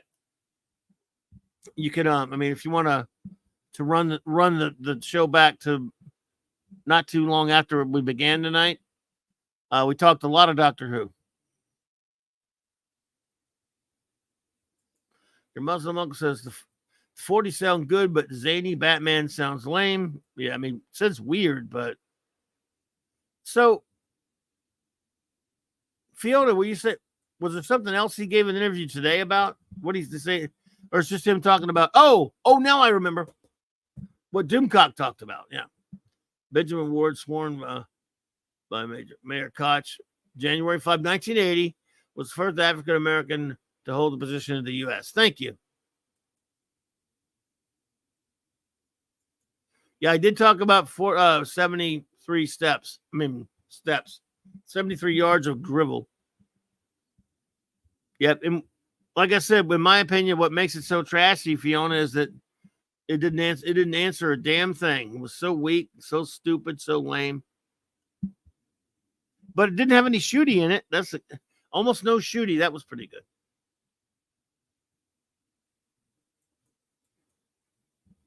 I don't think that Doctor Who is quite woke enough, says Max. I think we should see an episode where Doctor Who is turned into another ethnicity, and then an episode where Doctor Who is turned obese. Yeah, well, why not? That would be fun. We all want to see that, right? We all want to see that. I do. Yeah. Get some representation in there for Doctor Who. You bigots. You all a bunch of bigots. So, I don't know about setting this thing in the 40s, this cartoon. It'll look cool. It kind of looks cool. So it's going to look good because Bruce Timm, James Tucker, and a lot of those guys. But Jar Jar Abrams has really nothing to do with it, but the fact that his name is on it makes me sick.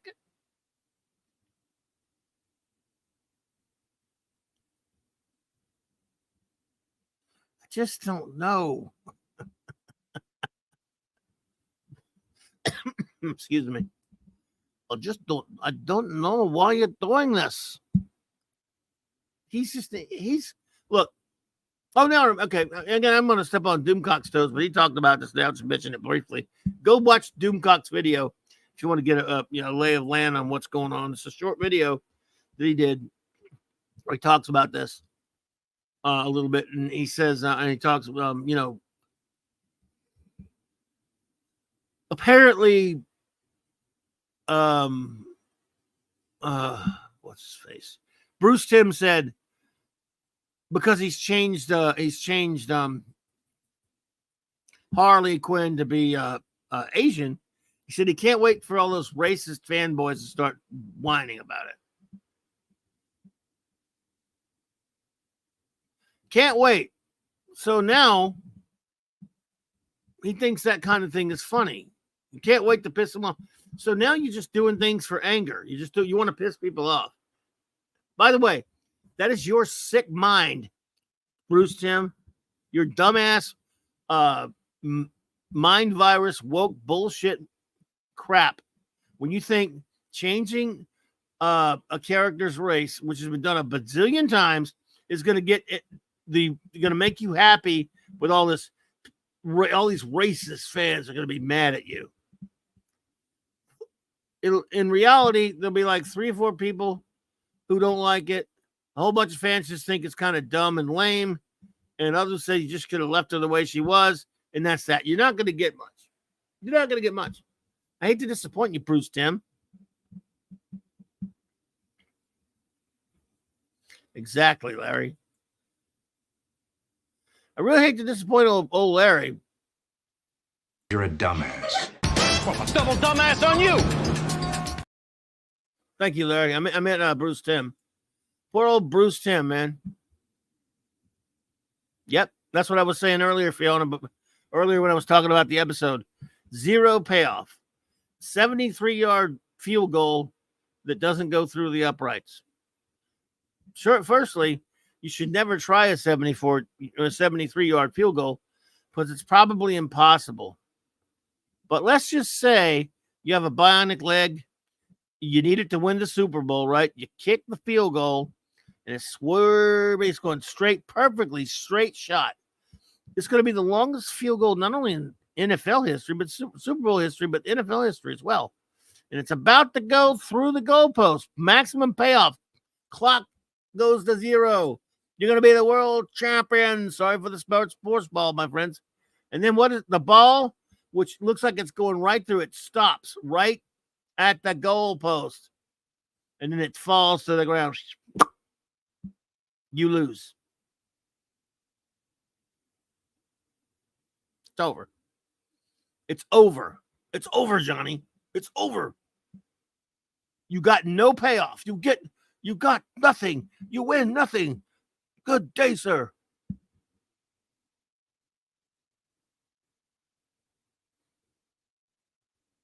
That's what happened with Doctor Who. 73 yards.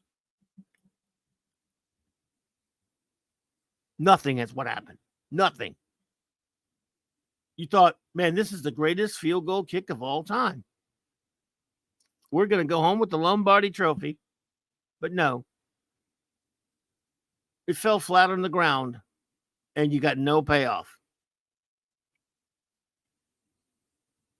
That's what happened with the stupid episode of Doctor Who. I mean, it had so much going for it. Almost no shooting. I thought the girl was okay. It ripped off so many things. The story was ripping off so much stuff. That episode did so much ripping off of certain other episodes of other shows that were better that it needed a great ending. It needed something to make you go, wow. It needed something. It needed to be almost Blink level. There's no way they were going to be as good as Blink, but it needed something to make you go, oh, you know what? That's pretty clever.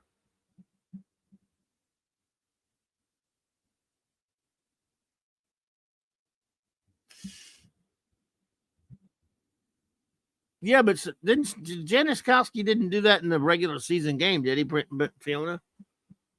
That is close. And what did he do that? Did he do that at Mile High Stadium? Incidentally, not to go football, but my scientist friends will appreciate this. Field goals in Mile High Stadium don't count with the rest of the league.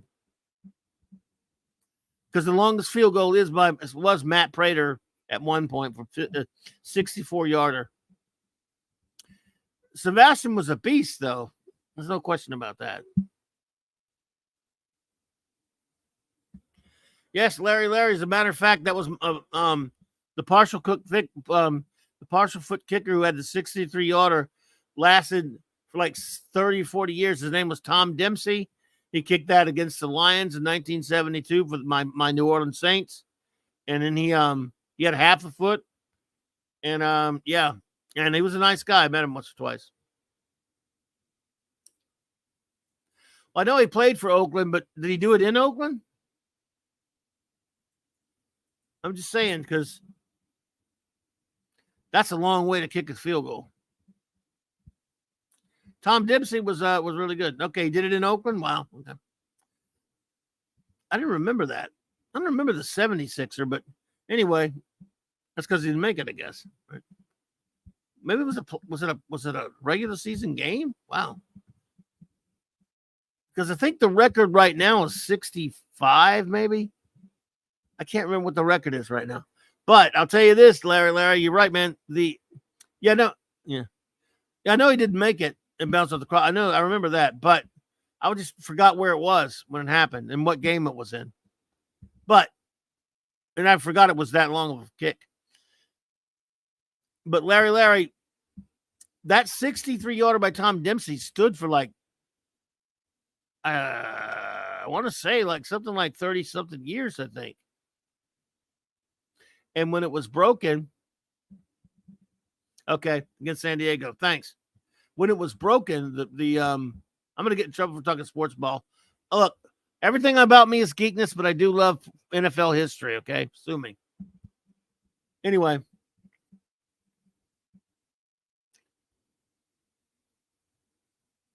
Still kicks and field goals and records in Denver need an asterisk by them still.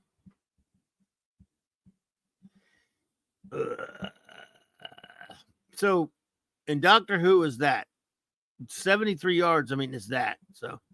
Oh yeah, I had some fun ranting and raving about Doctor Who earlier. Let's see, what are we doing?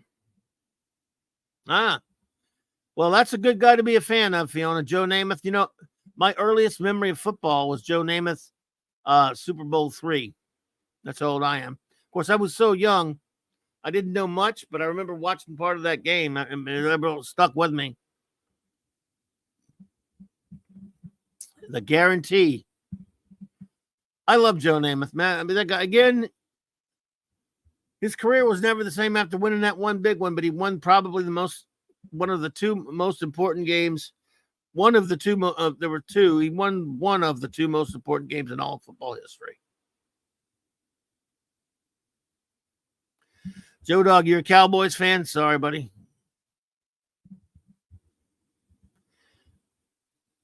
I've hated the Cowboys ever since Jerry Jones got a hold of them. Sorry, man.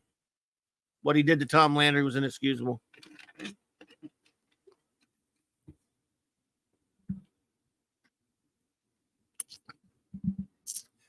Yeah, I know, Muslim Uncle. I'm a sad sack. My team was the old New Orleans Saints. The New Orleans Saints. We got our one Super Bowl. They're never going to get another one. We had our one Hall of Fame quarterback. We'll never get another one. We were terrible. Hey, John Platt. What is up? Good to see you. Welcome. Yes, sure, Bob. And about, let's see, I think, let me see what. Mark's having a party. We're gonna do our Kolchak the Night Stalker watch party tonight in a little bit. Let me see if Mark's got it scheduled yet. Let's see. Damn it, Mark. I'm trying to look see if he has it scheduled yet. I think he's doing it at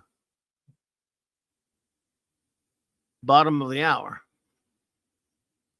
My time right now it's 11 o'clock. I have 11:03 my time. Larry says, were the Saints an expansion team same year as the Vikings? No, the Vikings came into the league in 1960, I believe. The Saints were 67. There you go. You're a Raider fan, your Muslim uncle? The autumn wind is a raider, pillaging just for fun. He'll knock you down and knock you round and upside down and laugh when he's conquered and won. Yep. Oh, you're a Broncos fan, Joe Dog? Well, that's a good. Hey, man, you've had some good success lately. You have our problem now. You have Sean Payton. So, Chief Shadow, what's up? What's up, Chief Shadow 1750? Hi, folks. Steelers fan. There you go. But I'm not happy with the roster this upcoming season. Well, I hear you. Your team of the 70s was the greatest, probably the greatest, most dominant team of them all for that era of the 20th century. Larry says Saints played at LSU Stadium. No, they only played back after Katrina destroyed the Superdome. That year, they played a couple of games at LSU Stadium. I went to a couple of them. Larry, but other than that, no, they don't play at LSU Stadium, not regularly. They played at the Superdome, but they couldn't play at the Superdome. So they played some games at LSU and some games at San Antonio that year when we were horrible. Sentai Ranger Donnie, he says, a little too aggressive for this Dallas Cowboy fan at heart's taste. Although I do hope my Seattle Seahawks would be better, though. Well, football's changed so much, it's unrecognizable now. Oh, no, in the beginning, no. Before the Superdome was built, they played in Tulane Stadium, which was in New Orleans. In fact, there were like a couple of Super Bowls played in Tulane Stadium. In fact, one of them was supposed to be in the Superdome when the Steelers played their first time against their first Super Bowl against the Vikings, and the Superdome wasn't ready, so they had to play it at Tulane Stadium. Yeah.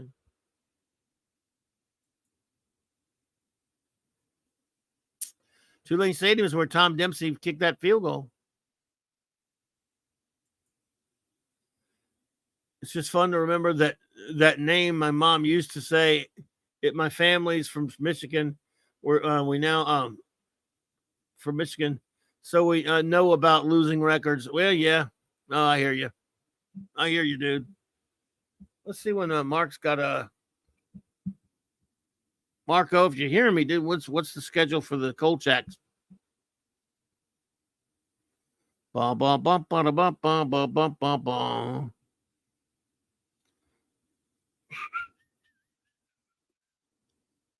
Let's see. I'm trying to find out. Oh, there he is. I was about to go look. You just rang. Yep. Sorry. What time is the? In about a half hour. Hey, everyone. In other words, okay. We'll get out of here about that. Chef said, "I agree. One of the best dynasties. They were great. Oh yeah. Anyway, not much of my same old different day. Yeah, yeah. You got Russell Wilson and Justin Fields. You think he sucks? I don't understand why they got both of those guys. Russell Wilson can be good sometimes. I mean, you got troubles there, dude, but you got a good coach. So, what are you gonna do? Are you sports balling? I guess it's I've got caught up into some sports balling. What's an open? It's Wednesday's Wild Card Wednesday. Yeah, and we talked a lot of Doctor Who, and we talked a lot of different stuff. And, well, it is your channel. You're allowed to talk about whatever you want, right? Not really. I want to do what the fans want to do, what the friends want to do. Richard Keel is the monster again. Whoa, cool. But he's all mossed up. 2 weeks in a row. Is that him? Well, is that him? In that I don't one? know. Yeah. I'm not sure which one it is. I know he's in two of them. The following toys will be releasing a 7-inch pre-order dog side figure. Yeah, I saw that. Based on coming out in July, it comes with a cape and interchangeable head with an Omega effect. Very Jack Kirby look. Yes, I will be getting that one, I hope. Violating the action figure moratorium once again. Yeah, back then, Fiona, it was Ted Cassidy, it was Richard Keel, it was that, and Andre the Giant. Robot, you are an enemy of the human race. I must destroy you. Please do not resist. I do not wish to cause you unnecessary pain. Oh, that's from Muslim Uncle says, and it says Mark. It says, here we go.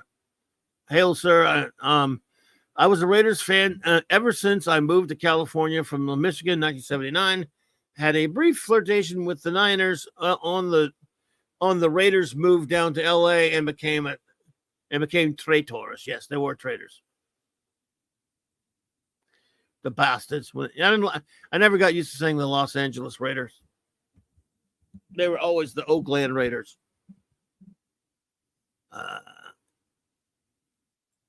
Yes, I see. Yeah, Fields. Yeah, he was not good. Drafted high though, didn't he? Yes, sir. Yes, sir. Yes, sir. What are you gonna do? Oh, could not be reached. Just ordered Chris Star. Yeah, I was looking at that figure. I was never a big Chris Star fan, but the figure looked really good. No offense okay. to Chris Star fans, but yeah. Some of those figures I wanted to start. I can't do it anyway. But man, they put the Super Adaptoid out fairly cheaper, and they got that double pack with Thor and the Destroyer. I think it's gone cheaper, but he's got a beard. Thor's got the dumb beard. I guess you can just change him out. Head. Yeah, that one you got to watch. It keeps dropping in price. And I actually picked up a nice remote control Batmobile yesterday. Oh yeah, robot. Sorry. Oh really? Did you? Yeah. So it's started out at $200. It's for the Batmobile from the Flash movie. You know the '89 Batmobile that was in the Flash movie. So they had a lot of products for the movie that failed. But and then it dropped to $90. So I snagged it. I shouldn't have, but I've been watching it for a long time. So it's you know, just Hey, snagged it when it went way down in price. So I got to do a unboxing on it. nice. So, Hate Sinker. Hello, Hate Sinker. Welcome. And yes, you caught me off guard, Max. It is true. That's from Robot, or sometimes known as the Giant Robot. Tom Baker's premiere episode. Sorry about that. Go ahead. no, but just you know, when we joke about like not buying anything or like you got enough stuff, and then you know, as much as we despise some of the things that Hasbro does, you know, they do have some nice figures once in a while. They, you know, they do get it right. So you know, the you know, Guardians of the Galaxy original uh, figure. Oh, I'm drawing a blank on Star-Lord, you know. So once in a while they do get a nice figure in there. But the, you know, the Hulk with Banner, I picked that up. That's really nice, darn nice figure. And so there's some good stuff coming out when you look at it. But you know, the HasLab stuff, that's a whole nother matter. But yeah, you can rapidly fill your room now with action figures. Back when we were you know, we were kids, would you have the Mego figures and just a few Oh yeah. you know, a few things, not, you know, GI Joe, you know, the big GI Joe, the 12-inch GI Joes, and maybe some plastic PVC statues. But yeah, well, Princess Fiona, yes, some of the it depends. It's hit or miss with Hasbro. Sometimes some of the stuff is really good, and sometimes it, you know, like Yeah. famously the Sentinel had knees that didn't ratchet, so the knees didn't work. Well, The yeah, figure that was would- a HasLab. That was HasLab, ridiculous. Yeah. They're okay. My biggest problem, Fiona, with Hasbro, it's a good thing I can't really afford to collect anymore because I would want so many of them because they do so many good ones, but they always do something. They always make some dumb mistake. They always do something really stupid. And this is like nitpicky fan geek stuff. But for example, a few years ago they did Shang-Chi, Master of Kung Fu, and I'm like, whoa, I got to get that. Wait a minute, something's wrong. And I looked at him, and he's not wearing his, you know how he wears that red Gia thing, like over on his, you know, he's shirtless. And I'm like, well, you know, he's not supposed to be Bruce Lee's. He's Shang-Chi. Shang-Chi has that red Gia thing. Why would you not make that? Yeah. But I bought it anyway, and I had like an older Shang-Chi with a cloth Gia that was really a smaller one. And I knew it was going to look stupid, but I put it on him anyway. It's like, but why? That's totally nitpicky. I get it, but still. And then there's what they do? They did Nova, that exclusive Nova figure that I was able to get from the Walgreens one. They forgot to put the damn star on the back. Oops. Oh, I have a giant Galactus from Comic-Con. Really? Wow. You have the Build-A-Figure or the HasLab one that's super gigantic, Fiona? This is the one that, you know, Mark has the HasLab one. Heat Sinker says, was one of your favorite doctors Peter Cushing, says Heat Sinker. No, I never could. I love the actor Peter Cushing. Those Dalek films in the 60s were kind of just slapped together to cash in on the Daleks craze. They're not really, he's not a Time Lord from Gallifrey. He's not called the Doctor. He's just called Doctor Who. So they don't really, I don't personally consider him to be part of the canon of the show, Heat Sinker. But I love the actor, and those are fun those are fun movies. But yeah. Let's see what's. Well, it costs Princess Fiona $18. Oh, okay. Well, they got the that, Enterprise is on really cheap now. The Playmates version of the original Enterprise. Yeah. So it's been on. Yeah, I picked it up too. Yeah, it's the remake. I think Claude has that one. Yeah. So it's on clearance right now in Walmart. Yep. Donnie, what do you mean same? What are you referring to, buddy? Okay. It's about 18 inches tall. That's about yours, isn't it? Or is yours 30 something inches? With voice and lights. It's not a build one. I upgraded the anemic LED. Well, there were two LED ones. There's one that says "I hunger," and there's one that has the $40. Yes, remember those 12-inch ones? You have them both too, Clobberin times. I have I have a couple of them. There's two versions. Yeah, there's one where he's holding like a for lack of a better term, when they're breaking up the road. What do you call the jackhammer? Jackhammer. Yeah. Brain's not working on 100% tonight. So there's one where he's holding a jackhammer, and there's another one that's about 18 inches tall too. So there's two Galactuses, yeah, Okay. that are big, yeah. Yeah. So I'm Those guessing are she has cool. one of those, yeah. Yeah.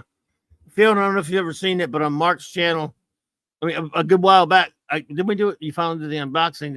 He bought the HasLab Galactus, which was a crowdfunding thing that went over you got it about a year or so ago, but it took like 2 Yep. years to get made, right? And that thing was Yeah, because it was order. You had to order it, and then you had to wait for it. Yeah. it was like $400 or something crazy. It came out with a lot of crazy stuff, but yeah. So Oliver said, McFarlane Superpowers Wave 8 has been revealed. It includes Booster Gold, Dark Knight Returns, Returns Batman, Dark Knight Returns Batman, GL Guy Gardner, Black Manta, and the 1938 Fleischer Superman. Wow. Now you could have Blue Beetle and Booster Gold together. That's pretty cool. Pretty cool. Now, yeah, I mean, yeah, yep. They have there's one I kind of wanted to get. Claude got it the other day. They got the Batman of Zur-En-Arrh. I want to get that one kind of, but I'm not gonna do it. Not gonna do it. Let's see here.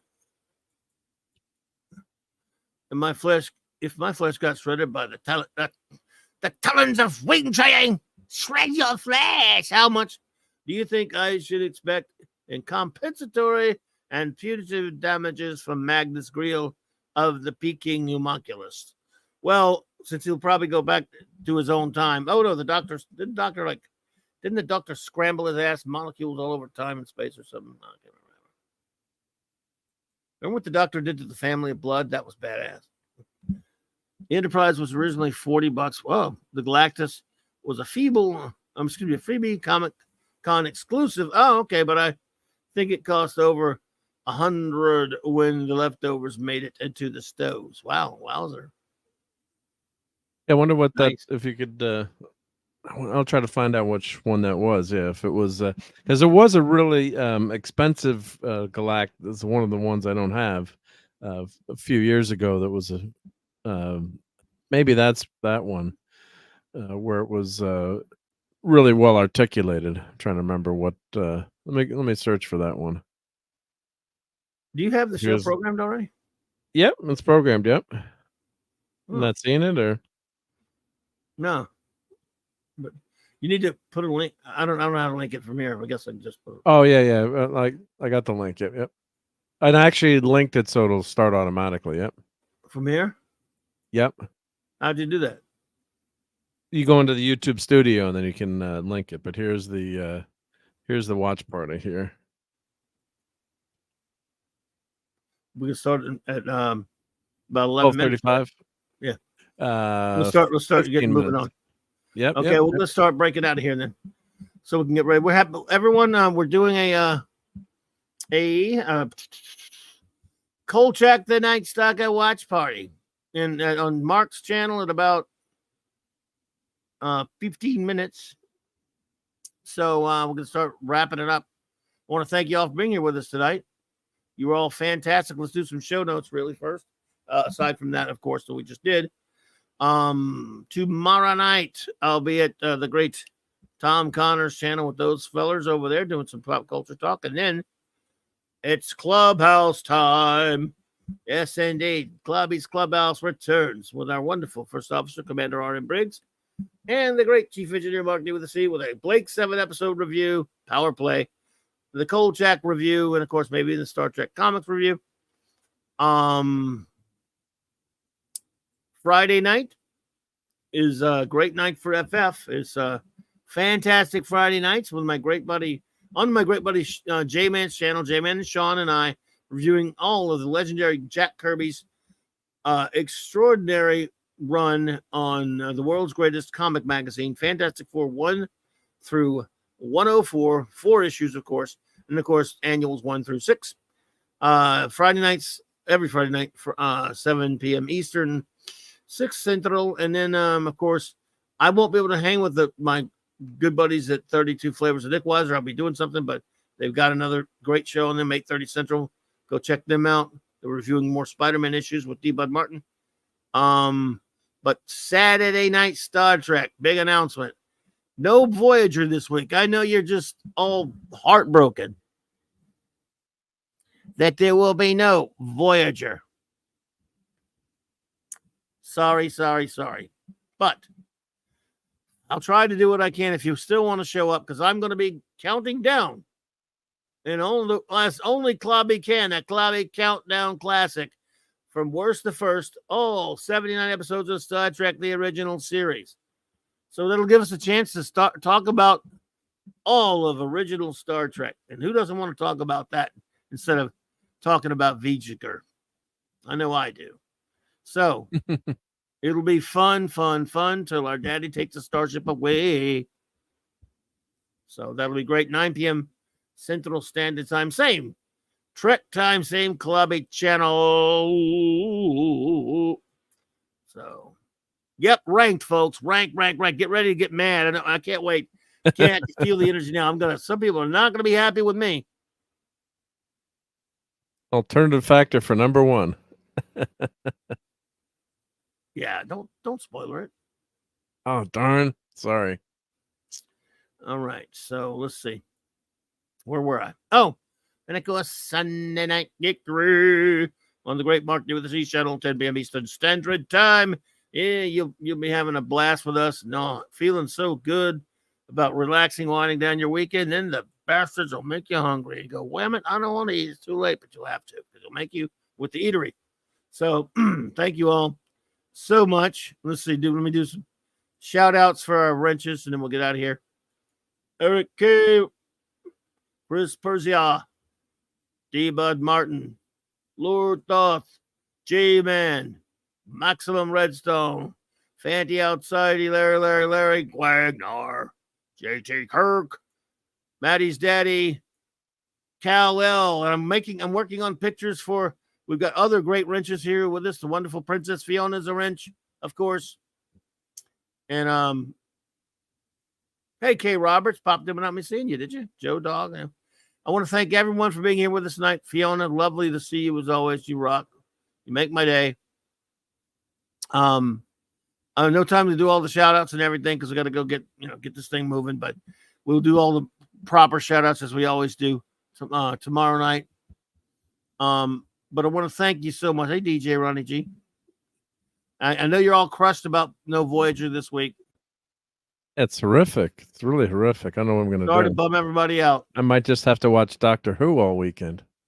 Yeah. You get to watch whatever you want this weekend. Whoa. Whatever you want. You can watch Star Trek. I mean, you can watch good Star Trek. You can watch your favorite episode of the original series or your least favorite just to see what's going on. Just for the hell of it. You know what I mean? So anyway, thank you all so much again. Let us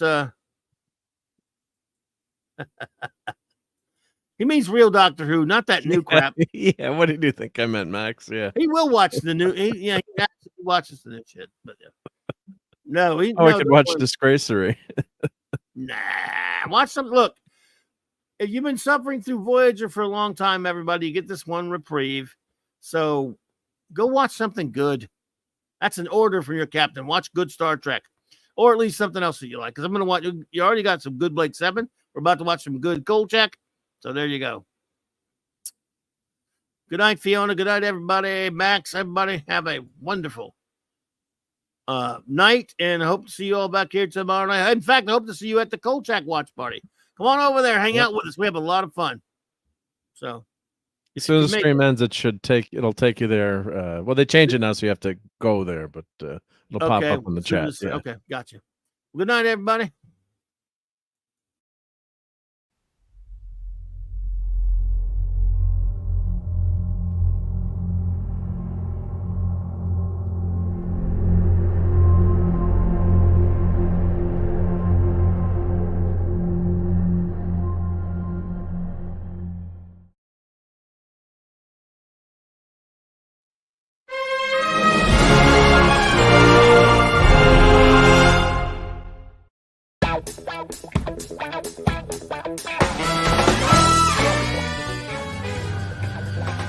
Poker.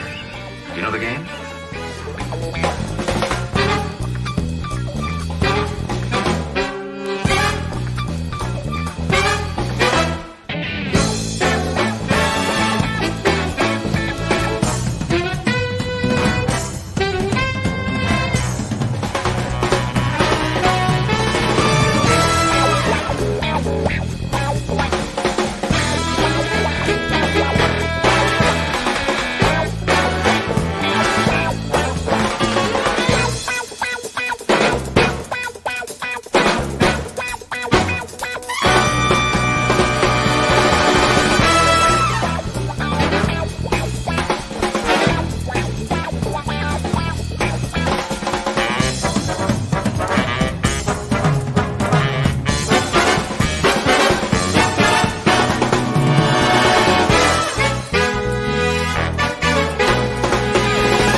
Clobberin.